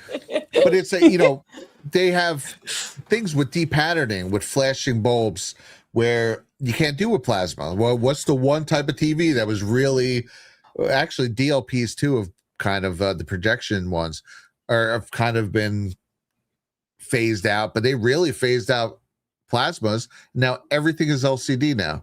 And that would go along with deep patterning MK Ultra. They hand out freaking painkillers and Xanax and Zoloft and Prozac and all these freaking things like they're candy. Oh, are you depressed? Oh, did you have anxiety? Here, let me give you a freaking drug habit. Let me give you psych meds. That is another thing, right? They found out that it worked really well, de-patterning and light and mind wiping, and worked really well with drugs and certain kinds of drugs, especially psych meds that came out. That a lot of those, the whole gist of them, that's these specific types, started coming out around the time of the MK Ultra experiments. So they're doing it right now, and I think that's going to come out. But I do want to circle back. Wait, oh, sorry. Go ahead. Well, I was just going to say, I have just real quick, an example of that. When I was suffering from really bad lung infection and I was having, obviously, anxiety because I couldn't breathe. That's normal. I went in there. They wouldn't give me a Z-Pack, and they threw Xanax at me. There you go. Yeah. Now, I'm sorry. That's not going to help me. And then it's funny because I wanted to know what does this stuff do? And Xanax, these things they throw out to people like candy, like you're saying. Yep. It actually makes you, you can look it up right now. It makes you not only like sedated, it makes you not care. How do I say that? It makes you just dismantles your alarm system. Yeah, it just makes you placid. Doesn't matter. Someone's happy, someone's doesn't. It's such an interesting drug. So that they throw that at everybody, guys, all day long. So that's why when you're like, why aren't you guys caring? And you want to shake them. If they're taking antidepressants, that's why. It's literally affecting their brain. Right. And, for every one person that really needs it, I suspect there's 10 people who are getting prescribed it that it's having an opposite effect on them. But there's better things for anxiety. Like I'm very much pro for the cannabis plant for that. I've heard about even through Maha what RFK Jr. is talking about with the microdosing. These are of the mushrooms. I mean, we've been told these things are bad, but think about who's told us they were bad. And then think about Trump's administration about bringing all the truth and the dark to light. Now we're finding out all the things they told us that were bad, made illegal, were the things that were actually okay for us while they gave us the man-made poisons. And so, look, I know people have real anxiety, and I'm not attacking anybody on Xanax, but I'm just saying if you are on Xanax, maybe look for different options because this actually does change your brain over time of usage. The way that what did I call it? The neuroplasticity of your brain will change. So it doesn't mean it can't be reversed, but just be aware of these things. And that there's other things out there. Yes, 1,000,000%. What? No, it's just a comment in chat. So, okay. Sorry, Mike threw me off talking about footballs out there. Okay, so I did want to circle back to this. Talk about someone who probably MK Ultra people in his life now. So there's something interesting I've noticed about Clinton. And listen, he's a personable guy, right? Even though I've always been a conservative my whole life. I used to say, but as a person, Bill Clinton seems nice. This is long before I knew, any potential crimes him and his wife may have committed, right? And Trump, right? He'll go out of his way and say, but I like Bill. I like him as a person, right? He'll say nice things about Bill from time to time. Bill went out of his way to say, listen, Trump he had nothing to do with this. And I think he was told, like, you have to tell the truth about this, man. If you freaking go out there and lie, we're going to nail you. And so I'm pretty sure that he got the memo, like, dude, you better not freaking lie in this deposition. You're going to tell him that I have nothing to do with this because I don't. And you know that for a fact. So it made me think about this. This is one of the earliest Q drops. Okay, this is literally week one of the Q drops. And again, a lot of the early ones are talking about Hillary Clinton, who seems like a rotten egg, man. She seems like one of the evilest people to ever live. I am fully convinced that a large part of the Clinton crimes stem from her to begin with. It says, review my other threads. This is why complete graphics is so important. Barack Obama paid the debt prior to leaving office. Hillary Rodham Clinton is not currently in Saudi Arabia. Bill wants a deal. Playing the former president card. Okay, watch the cookie crumble. But look at that. Bill wants a deal. So that means behind the scenes, Bill Clinton personally reached out to them, knew what they were doing, probably before they even started with the Q drops. It probably got around that this was more than just presidency. That means Bill reached out and said, I want a deal. I will talk, or I'll do what you need me to. And I think part of it, a great many things, he has certainly kept his mouth shut during a lot of this, by the way. Yeah. And then I think when things like this come up, I think he was told, you better freaking tell them the truth, or there is no deal, or you're also going down. I think he's been playing ball. I really do. I think Bill Clinton realizes the gig is up. He was kind of, dude, when Hillary was running, he was all but throwing her under the bus. I wish I could remember examples, but I remember in real time laughing about it with people where he had made comments where like, oh, dude, that's like, that is definitely not going to help her. Don't say that. But it's like, I think he knew that. That is, I like this take, by the way. I very much like this take because he has been quiet, but Hillary has not. So here's the question. Does Hillary know Bill made a deal? And if she does or doesn't matter. She would have seen the Q post, possibly. Yeah, they all know the post. It's funny. There's a lot of people who, whatever those Q things, they kind of separate it. Like it's like this weird thing that happened, years ago. It's like, well, do you follow the Trump administration? It's the Trump administration. It's the Trump posts for all intents and purposes. And believe you me, you see the way they have reacted since this guy even started running before he even got into office. They put on full freaking spy campaigns, weaponized the whole government against him.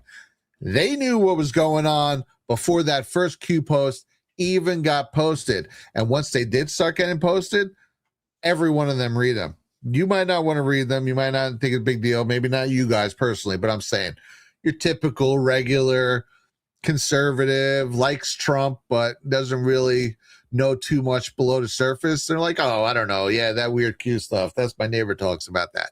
They might not want to read the post, but guess what? Guess is reading the post? These guys. They know every one of them because they know it's real. This is evidenced by the way they've reacted since day one. This isn't just, hey, I think Trump's going to be a right-wing president. He might undo some of our stuff. No, they have been acting like a nuclear bomb is about to go off in their headquarters. And it is. It's been a long, drawn-out nuclear bomb. But the amount of things, if you start tallying up, what the Trump administration and what Trump team and the Q team behind the scenes have done to their system, to what they took 100 years to build up, they have raised it to the ground. First of all, they outed it. So the whole world knows now. That's massive. Nothing could ever stop that. You can't ever put Pandora back in the box, right? 2,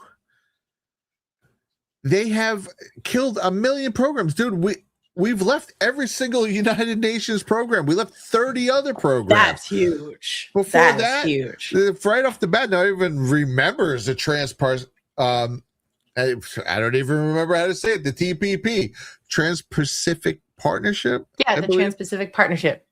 Right out the gate. It's funny because that's something Bernie Sanders used to talk about that when he was running in 2016. God forbid he gives Trump any credit because it was a terrible idea and Trump got in.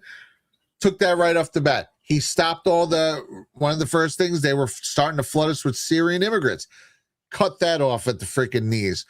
There's a lot of things that have happened over these last 10 years that maybe one day, we start just compiling lists. I have various lists over the years. It is insane. They've wrecked it. They've wrecked their whole shit. Their whole shit is in shambles, and not that they aren't consistently trying to build it back up. They sure tried during the Biden administration, that's for sure. But it will never be the same. And they knew from day one. They know those posts by day one. So yeah, if one of the posts says Bill wants a deal, he's playing the ex-president card, every freaking one of them knows it. So that's probably an uncomfortable spot for him. That's such a good point, though, because they have been hitting at it from all these angles, and I think that's how the Q-op worked. That's the whole idea. They put it out into the consciousness. Nothing can stop what's coming, because when we believe that to be true, hey, it's going to happen. It's actually a really interesting concepts about if you can imagine it, it can be done. It's one of those things. But like, as far as the chipping away, I feel, listen, I know Obama is still a puppet in the whole picture of the giant global cabal and the families and the magic schools and all their cults and whatever. I get it. Okay. I get it. However, he could be, the capstone or whatever, that it's connected to everything. I mean, think about what's happening over in Iran with the dust. Why can't we get the dust? Oh, maybe because it leads back to Obama. I mean, you know what I mean? There's so many things with the all roads lead to Obama thing. So I don't know what it's going to look like, but I do know that the castle is going to fall. There's no way that it can't now. There's too much stuff out. There's too many indictments. There's too many actual, people, like arrests. You could say they're lower arrests, but everything counts. Every person, every interrogation. Somebody might those say are the something. arrests that count the most. Yeah.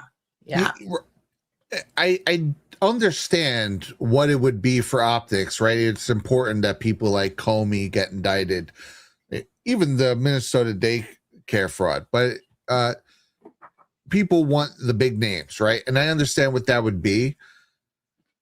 But those aren't the system. Those are the paid figureheads representing the system. What's been being messed with, they've been brick by brick taking apart all the systems of cheating, the systems of fraud, the systems of just bloated government. If you start running the numbers, especially in the second term, of how many government positions have been cut in every single cabinet or every single department in our government, it will blow your mind. Just do yourselves a favor after this show.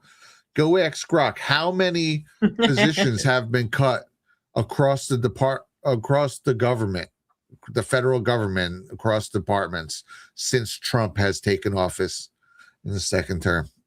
And it's you'll be very surprised. At least 1,000 positions in almost every single other department. So he's an animal, man. It's awesome. It's exactly what we voted for. That's the other thing. The non-panicans, the ones that have been here that understand what's happening. Like, this is what we're here for.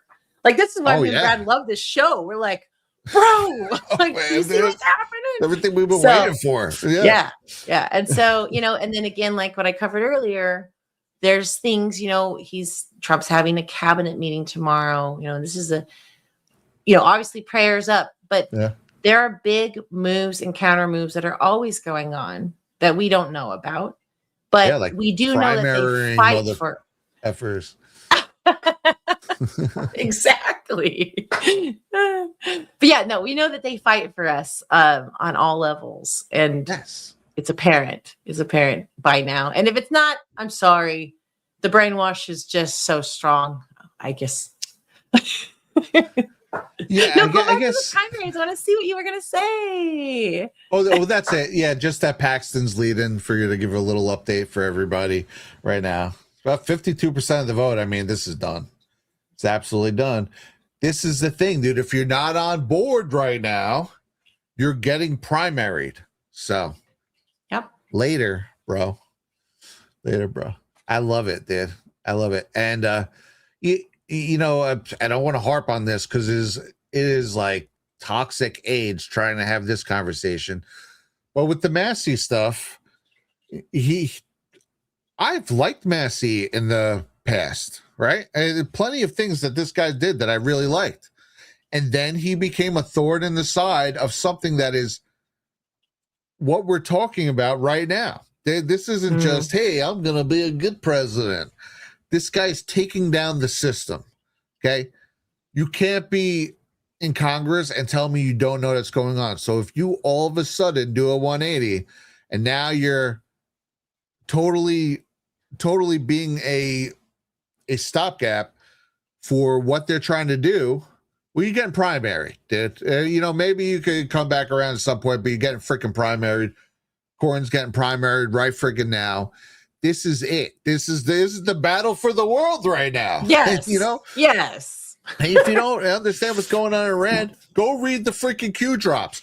Because they told us in 2017 that Barack Obama was funneling uranium to them, okay? And the people like to play, the people who don't understand shit like to play the montages. Oh, Iran's going to have a nuclear weapon in 2 weeks, you know, starting in the 90s.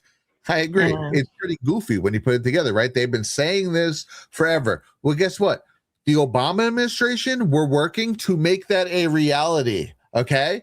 This was the North Korea. People forget about North Korea. It was always North Korea and Iran, the two boogeymen that the Q drops told us quite explicitly weren't being run by who you thought they were being run by, and implied extremely heavily that they were being run by the deep state intel branches, okay? That they were the boogeymen, both of them, right off the bat. Those were the two countries singled out.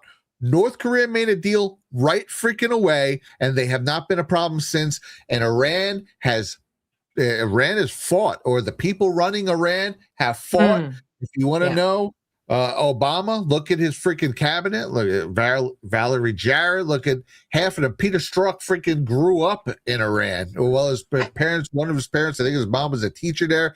His dad was half a spook. And they're right before they were there right before the 79, takeover. Then they moved to, I forget where they moved in Africa. And then there was a revolution there, a regime change revolution in that country right after it. So very interesting that they're just hopping around like that. But Obama has massive ties to Iran. The Obama-Iran deal was horrendous. And again, we were told early on that they were trying to funnel uranium to Iran. They were trying to make it a reality where everyone was laughing at the things. Yeah, okay, Iran's going to have a nuclear weapon. Well, they wanted to make it for real. And that's why we're there. And what is Trump saying? They're trying to get the uranium. They're never going to have a nuke. He's saying all the same things that we were told 8 freaking years ago. And now all of a sudden, all these people who are cool have used that specific thing, which I believe this is kind of like the final move, it seems like, because all of a sudden everyone's puffing their chests out. Whatever happens, if Iran is finally neutralized, I'm telling you, it's over. It's absolutely over. I could just tell by their posturing, okay? I grew up in the most highly dense populated place in planet Earth, New Jersey.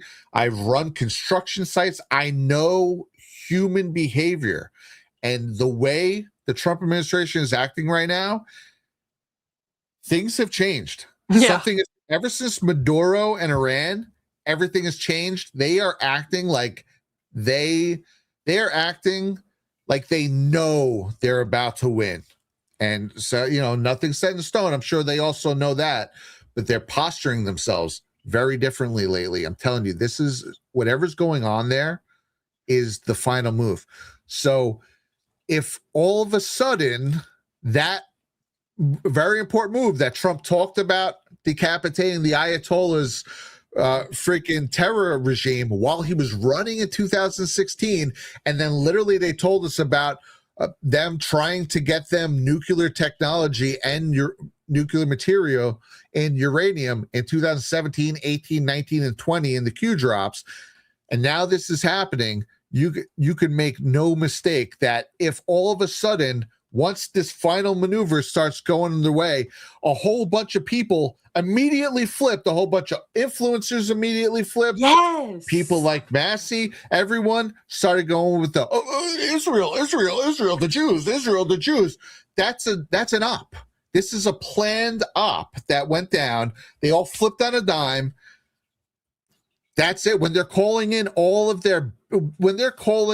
assets that high up, this is all the marbles right now. So I think they want to have it done by the 250. I've actually been saying that. I know this is what it was going to look like. I actually thought they were going to make a deal with Iran early on. But since this administration started for a year and a half, I called that I felt like everything was going to be in the bag and we're going to be ready for prosperity by the 250. I know they're at least aiming for it. Obviously, the best laid plans of mice and men off to go awry, but this is it right now. And I'm sorry, Massey, the way he reacted and the way a lot of influencers have reacted to this, I feel like they got that call and got burned. I feel like that they've outed themselves as assets that they're calling in all the chips right now. And you're right. That's a way to out them. It's a brilliant way. And yeah, sorry, I was trying to share this when you're talking about it. Trump posted this, Beautiful. what was this, 10 hours ago? Obama's Iran deal sent tons of cash to fund nukes. Treason, dude. Right. World treason. That's a treason against humanity right there, dude. That's it is. And then this, Brad, just to go on with that, one of the deltas, a 6-year delta for today is D's in coordination with D's and F. Assets have launched, as known, a full-scale insurgency attack against the people of the United States in effort to regain power by any means necessary. All assets deployed. Current landscape, coordinated and deliberate events to impact, rig, P-election, and I thought, hey, that could be primaries even. War. The future of our republic is at stake. Survival as a nation. We rise or we die. We the people. And it's just so true. If we were dealing with this man, think about this.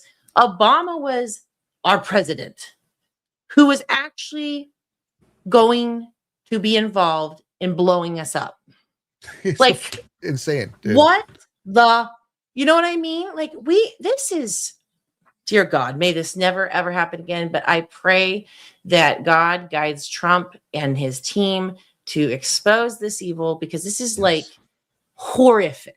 Okay. And I've known this for years, right? But just when you wrap your head around it, and the public's going to find this out. And like I'm saying, this Iranian, the nuclear dust, I believe that they can find like the signatures and traces where that came from. And if it comes from us, well, then yes, it's done. It's done. You guys were doing it. You wanted them. You were funding these terrorist organizations that you created, the boogeyman, so you could blow us up. And he's a Muslim. I'm sorry. There's that. He is. There's a real war here. You know, that was one of the first things that really made me not trust Obama. The guy's named Barack Hussein Obama, and he ran for president under the alleged assumption that he was a Christian. He stated that he was Christian. My Muslim Christian faith. Right. It's like, I get that obviously we're still, it was 7 years after 9/11, saying, well, maybe you wouldn't want to because there's still stigma. But dude, that's a pretty blatant lie. You can't start off, if you want to be the leader of the free world, you can't start off with a massive lie. Your middle name's Hussein, dude. Yes. Your last name is Obama. I mean, literally, you're one letter away from Saddam Hussein Osama bin Laden. Like one letter difference between those two. So yeah, it's pretty nuts. I think I think things are going to get even hairier. Honestly, I do too. These people are they're cornered animals right now. Yep. So we'll see. We'll see. But obviously, everybody, that's the whole point of the Q operation, is to let us know about it so that we know when things go down, to be there to comfort those around us. That's a Q post. Comfort those around you that are not aware. Because look, if they declassify everything all at once, or the deep state does a false flag, or whatever the heck happens, there's going to be chaos. That's what they want. And we're the calm in the storm. So we need to continue to provide that. How could we be calm? It's because we understand there's a plan. Just as Trump and the Department of War just said, patriots are in control. I trust that. I trust that. I actually trust that. And I think that's it's important for them that we know that too. Yes. And so I very much trust Trump on this. And I mean, buckle up, guys. It could get a little hairy out there, but again, we have each other. We make sure everything's all good in your household and everything, as far as whatever. I think a lot of us are preppers. And again, I don't think anything would get that bad for too long. We have a wonderful military and National Guard, but there are people and assets. And, like I instantly just think of what's his name, the son of, it's not George Soros. Son of a bitch, third generation. You know what I mean? Like, that's just one example of people that can fund coordinated events to cause, uprisings and upheaval and anger and racism and violence and on the streets, and then fires, and then riots, and it's so easy. They've done it in the past, and they will more than likely do it again. Q even tells us that, but that it will be quelched pretty quickly is what Q says if something like that happens. So trust your president. Q plus. I mean, he did do a post today on his Truth Social showing him, and on his collar it says Q plus. So I mean, just like, trust Trump. Is that the spiritual Street Fighter one? Yes, that's not good. Yeah, she's super excited about that it. was the 47th time that he's. Yeah. So the 47th time that he posted spiritual Street Fighter, who is always posting Q stuff, was him and Q plus. So actually, let me 47. show that real quick since we're talking about 47, right? That's the one he decided, because he posts all these other ones. This is the 47th one. I think that's cool. So now here's another thing too. When they say, I got to look up, I forget, I was doing the math the other day, and it works out that Don Jr. had said early on, someone had said something about, when did you know your father was going to run? And he said they were sitting there, who said when the Iran deal went through, when the Iran nuclear deal went through, that's where Don Jr. put it. This is very early on, right? When you look at the drops and it says planned for 3 years, that post happens in January of 2018. Guess what was pretty much all in the books? January of 18, the Iran nuclear deal. Okay, they were just about finished negotiating, and it was just a couple months later that went through. So the Q planned for 3 years goes back to the same time frame of the Iran nuclear deal, and Don Jr. has been quoted early on saying that the Iran nuclear deal was the final straw that got Trump to run. And I think probably a lot of them together, what they were talking about doing, right? They were planning, he was asked to run. And I think they're trying to prevent nuclear war right now. Yeah. And I don't think they'll ever say it out loud. And I believe they will be successful. So I don't know if history will ever even tell that story. But believe you me, they're working right now to prevent a real nuclear World War III. Yeah. And I've even I felt like there's been multiple prevention instances. I always go back to the situation that happened with the drones and the orbs. There were orbs there during the New Jersey drone thing. Look, there were drones all over the place monitoring, almost looking for something, I felt. And I've come to the conclusion that there may have been some big event happening at that time that we don't really know about. I think I lost Brad. But yes, it's funny since I'll fill this up for one moment here. The one thing, guys, that I found, and Marco Rubio states this as well in that documentary. What is happening? I need to get water. Oh, Throat is killing me. you're dying. Who's dying? I could have got you water. Okay, Sparky, stay with me.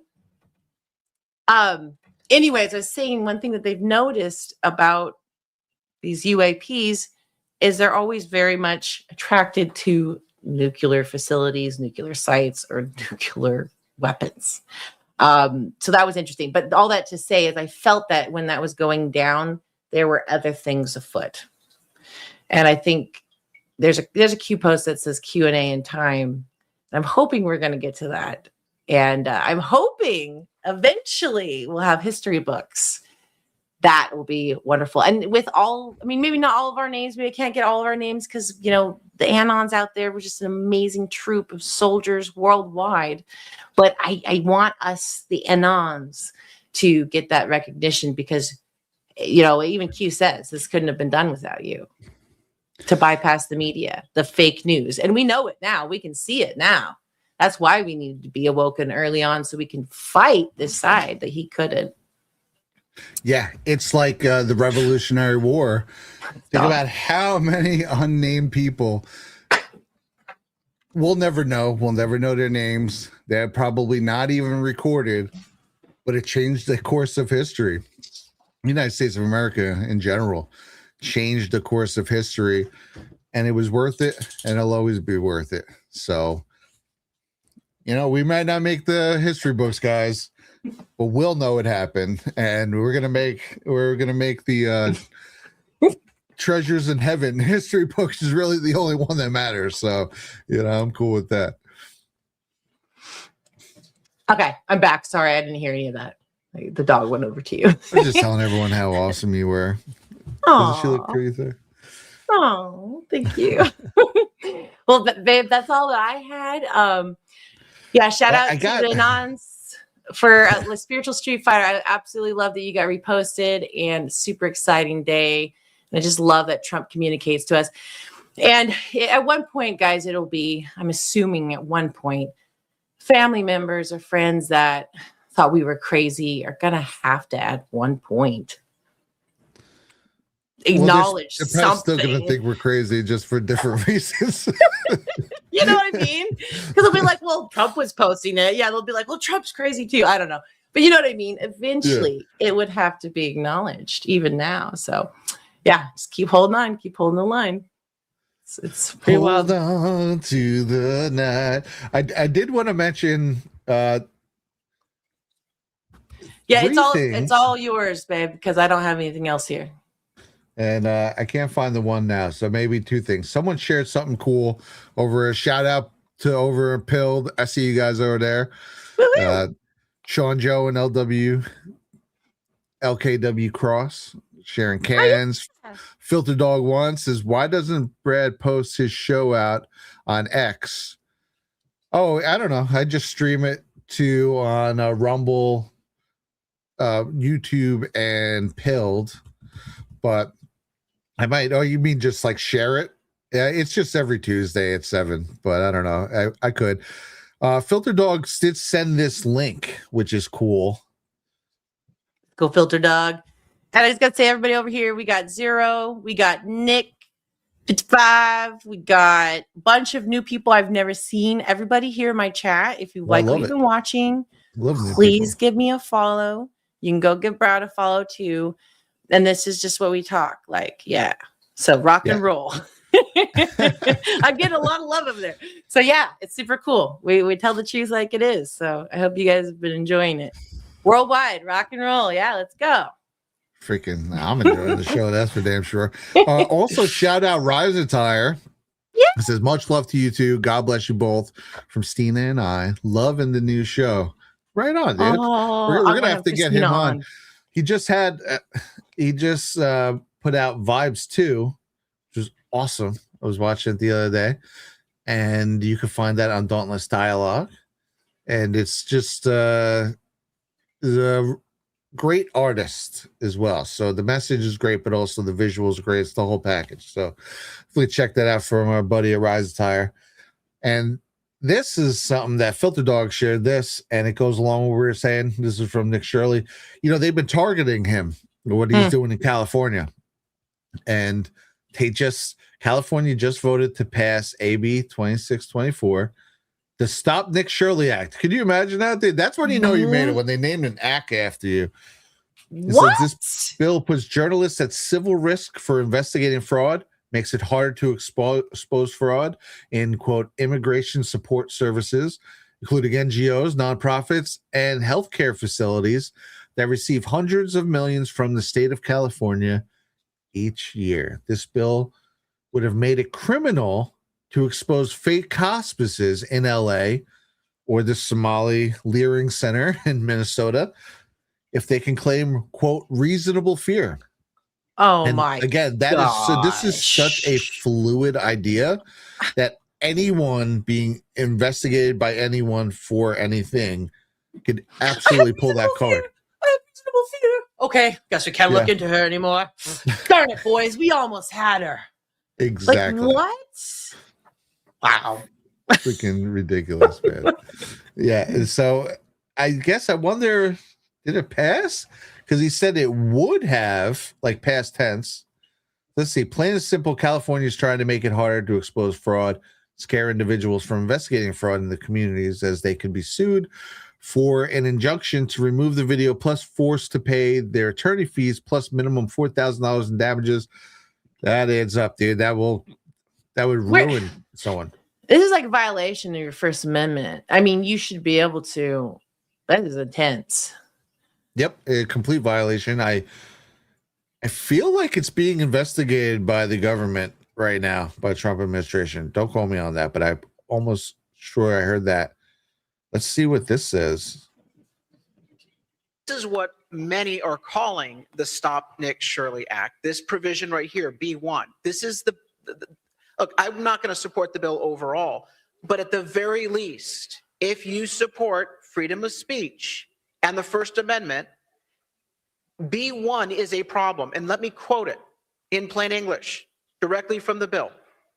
A person shall not publicly post or display on the internet the image of a designated immigrant support services provider. That's the language. Wow. Plain and simple. Why? If they're bringing It goes along. on to say, well, only if this so-called provider has given a written request. So let me give you an example. Nick Shirley shows up with his camera crew to the Somali Leering Center, or maybe one of the 90 fake hospices operating in a building in Los Angeles that was highlighted by CBS News. Shows up doing the work of a citizen watchdog journalist.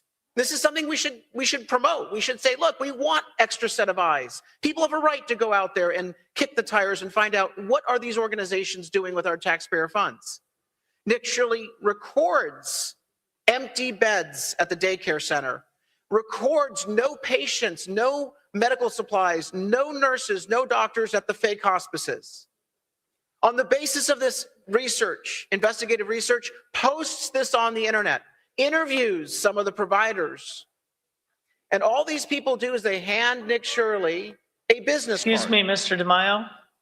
Assembly-member Bonta, you are recognized for your point of I order. asked the member from San Diego to actually stick to the merits of this bill, which actually has nothing to do with so-called. Thank you, Nick Shirley. Assemblymember Bonta. Your point is well taken. Mr. DeMaio.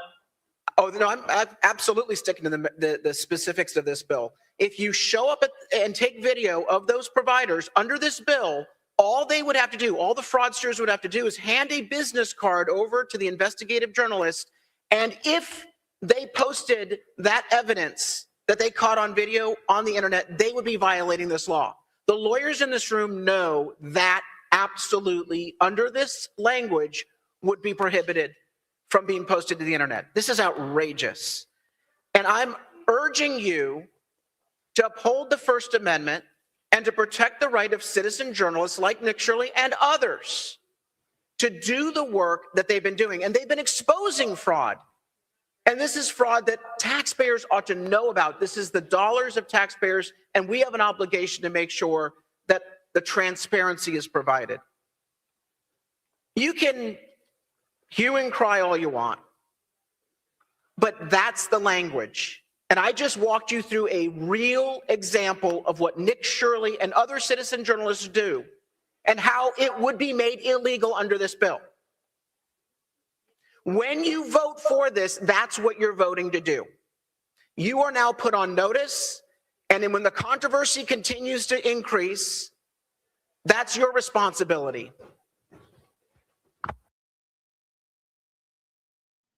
Wow. That is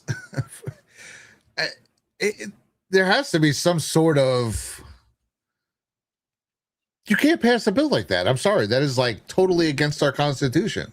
I think they're just attempting. I think that they're just attempting, and they're going to see what they can do. Right? Like, even if that passed, technically, yeah. Wouldn't so? I mean, I know, listen, I'm a states' rights guy, but that's completely against our country and everything. Someone would have to step in and be like, no, that's not going. Yeah. I mean, it's just wild to be like me. That's as specific as me saying, Brad, you can't post a picture of a coffee cup. If you do, I'm coming for you. I mean, like what? That's wild. And he did read the bill, and it was specific to those Somali daycare centers. Like, why is it so specific? Unless you're trying to hide what you're doing. Like, hello. Wow. Right. That's hilarious. I hope it didn't pass. Yeah. You know what? I'm going to check that out. Thanks, Filter Dog, for that link. He said California is toast with it. So maybe it didn't pass. I did also have this. This is Tim Burchett. He's been loving the alien stuff lately. He introduced the Drop Act, which you were telling me beforehand that he's been working on for a bit. This is the first I've heard of it, to bring back hanging executions for savage killers. Dude, the whole idea with stuff like a public execution or a hanging or something like that, it's a deterrent. That's what jail is supposed to be, is a deterrent. Things like this. I'm sorry if you like absolutely brutalize someone and you're just a freaking, you're a defective human at that point. And so maybe let's see. I feel this way too. This is a really tough subject because look, I want everybody to have life, liberty, pursuit, happiness. Like, that's the dream, right? The utopia. But guess what? There's murderers and criminals and rapists and Satanists and everything. Okay. And then this is just the way it is. Yep. How do we protect our little lambs from the wolves? Well, you shoot them. I'm sorry. Like, this is just a fact of it. And you're out on the farm. Like, if there are animals, like out here, if there's a bear and we're out camping and they're getting in and they're aggressive and they're charging you, so this is one of those things. And like I was telling you before, Brad, like some of these crimes are like hardcore, like little children being, I don't even want to say. And, I think these people do need to be made an example of, so that no one else continues this disgusting kind of acts against humanity. I would assume it's extreme in his bill, but it's for cases like this. And dude, we've been hearing so many more of these. This one says, this Isabella Schroep, 19, called her Bella. She was tied to a bed with a toe strap and tortured for months in an apartment, broken bones, stab wounds, raped repeatedly. Mother said she screamed and screamed when she found out. This guy's a violent repeat offender charged with first-degree murder and first-degree rape. Months, dude. She was in there for months. Okay, like, I'm sorry, that's a dude who should be hung, and he should be in public and should be live streamed. People should start to know you can't do this anymore. And again, you know what? This is one I'm gonna put this right now. I have a bad judges folder. It looks like this is a guy who's been arrested multiple times. And I have been making, really, it's sad how many I have in this folder right now. And because there's just, I don't know what it is. These liberal judges are just letting these guys out 10, 15 times. Shit, not for nothing. When depending on the type of crime, 4 or 5 times is a lot. Like, what are they doing? Right. Yeah, that just happened. I don't even know where it was. It was a criminal that was just let out. It was like 2 weeks ago. I think Elon or somebody posted it. And then they were already in there multiple times for crimes and violence. And then they let him out. And it's just like 2 weeks later, they run someone over, like on purpose, like yeah. And that these people could have not died. Like, I think if I was that judge, like, how do you sleep at night? Like, and I'm not saying that the judge had anything to do with this guy doing bad again, okay? Like, we'll give the judge whatever. But even just in general, let's say he was a good judge. Let's say I was a good judge, and I was like, okay, you know what? We'll let you out. And they do it again. That would keep me up at night for the rest of my life. That I could have prevented that. So I don't know. I don't think they care. I know. I don't know. I don't know. I mean, I guess some of them have to care a little bit, but they keep doing it. I don't see anyone getting deterred from this. Oh, yeah. I found the other thing too. By the way, yeah. Man, it did. Sorry, those things they messed my head up a little bit. So yeah, there's a lot of these judges, man. We've seen that they're really crooked ones, like Rashad and them, what they've been doing to Trump. But then there's also these ones who just keep letting these violent, dangerous to society out over and over and over again until they kill someone or do something horrible.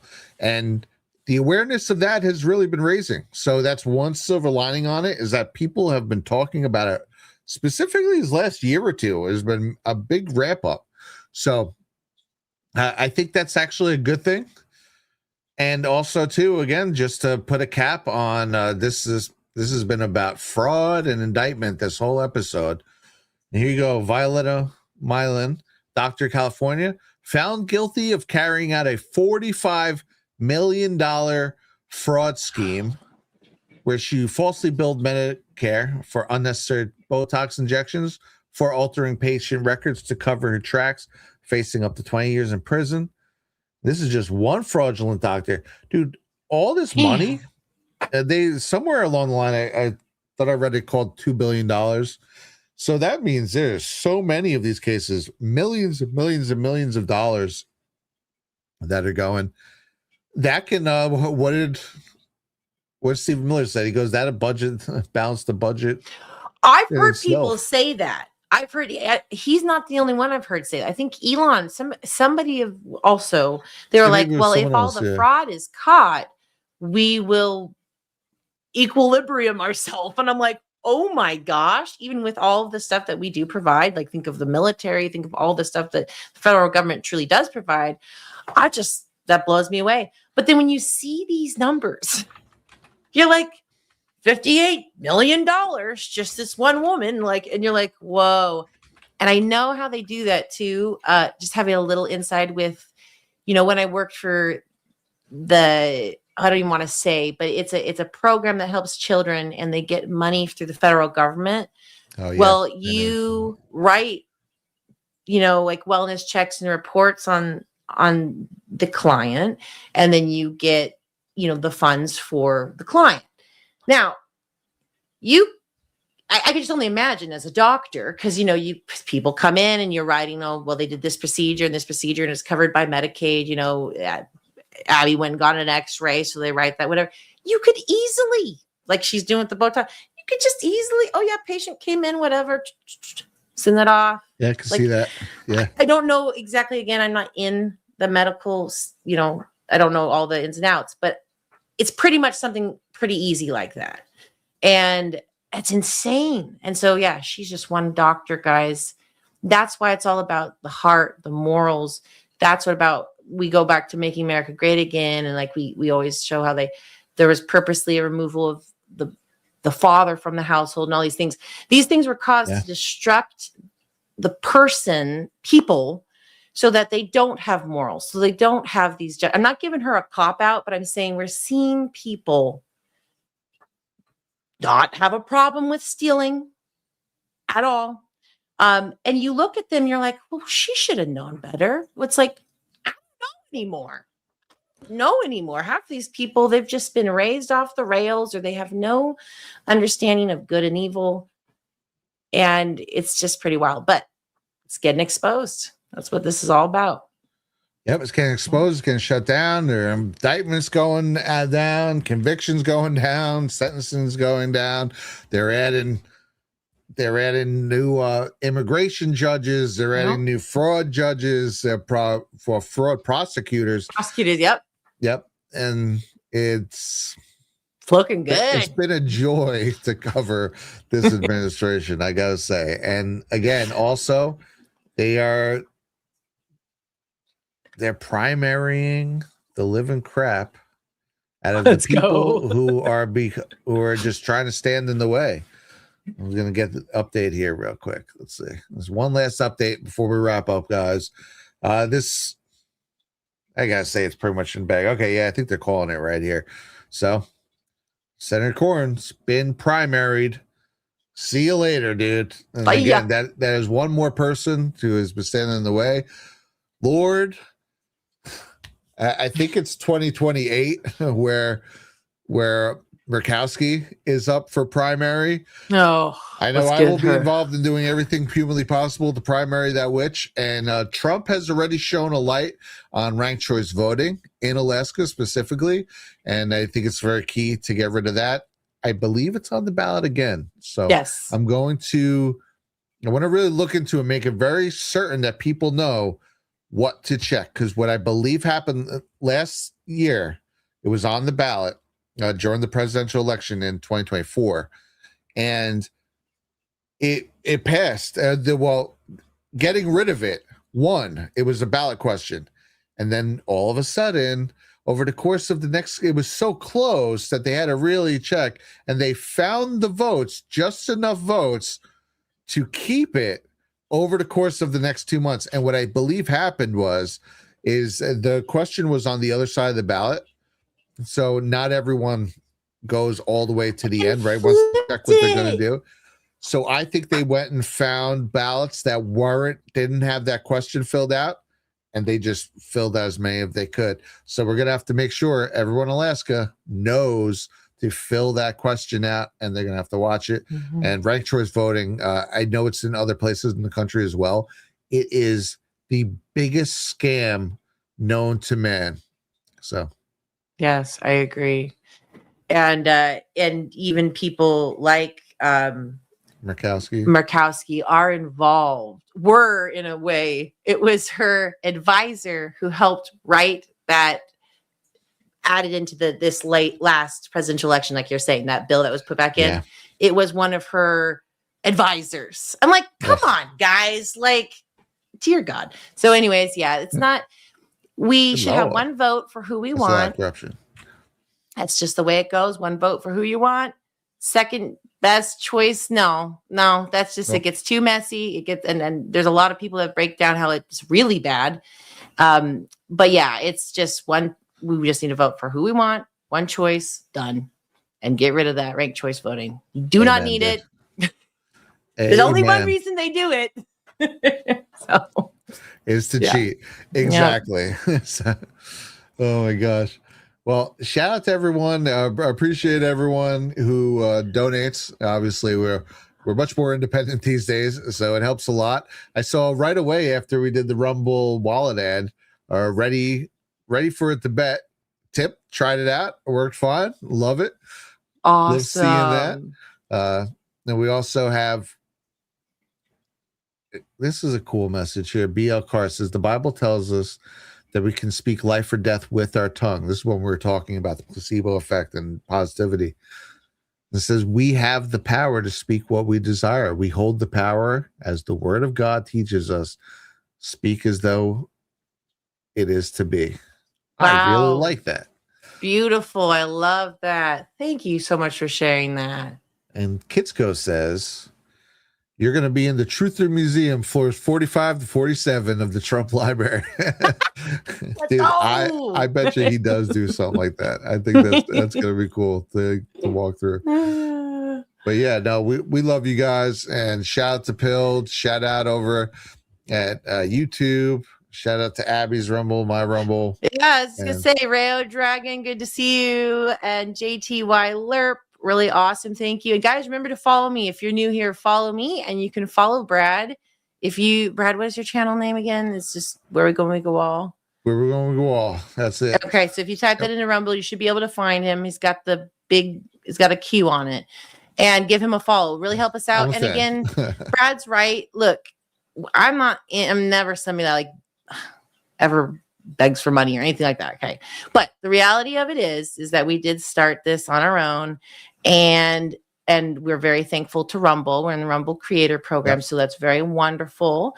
But we are starting out kind of from scratch here. So any type of donation you guys do. And also I think what Brad, you said, if they subscribe to Rumble Premium through this. Now that I've been watching it. So yeah, now that I've been watching it, like subscribing to people's channels, there's two different things. Yeah, like signing up for Rumble through a channel helps. Like when you do those ads, I have one up right now. I should probably do it real quick. But that helps a lot. But also subscribing directly to the channel for a couple bucks a month. I've noticed that has been a huge help. That's kind of one of the best things people can do. That's why even gifting subscriptions is cool, because then a lot of times, sometimes people will decide, oh, you know what, I'm going to keep this. Or even just in the short term, just the gift is pretty awesome. So, yeah. Shout you guys. Yeah, so that would really help us out, guys, if you ever feel in need of your heart or whatever. Like I said, it's not something I normally do, but that would very much help us out, and we very much appreciate it. And me and Brad love bringing you guys the news and the truth and supporting Trump in all of this craziness and understanding that God is in control. And I know a lot of you out there understand that. And so this has been a great ride, great adventure. And it's just such a blessing to do it with you as well, Brad. Aw, my babe. My heart. Love you. You know, I'm going to do the Rumble Premium commercial real quick because it gives you guys a discount, just in case anyone is thinking of Rumble Premium. I think it's usually $10 off, and I got to tell you, it's like the best $100 I ever spent. I would suggest doing it for the year, but let's see what they got to offer right now for you guys. So you probably noticed Rumble's growing fast. It's not slowing down. They're building a real alternative to big tech that puts creators first and actually protects free speech. And now there's Rumble Premium, an easy way to upgrade your experience. With Premium, you get ad-free viewing across the platform. No pre-rolls, no interruptions, just the content you came for. Plus, Premium members unlock exclusive content like bonus videos, behind-the-scenes drops, and more from your favorite creators. Right now, Rumble's offering $10 off an annual subscription. Just go to rumble.com/premium and use the promo code STUDIO at checkout. It's rumble.com/premium, promo code STUDIO. No ads, more freedom, and the content you actually care about. That's the deal. Woo woo. Let's go. That link will be in the description for anyone who wants to get that discount. And I want to thank you, Sly Dog, gifted a subscription. Thank you so much. You guys are so wonderful. And it really does mean the world. And it just, thank you so much. What an amazing movement to just be with patriots. I help patriots. So that means a lot. Love it. Thank you. Yes, that is the servant of.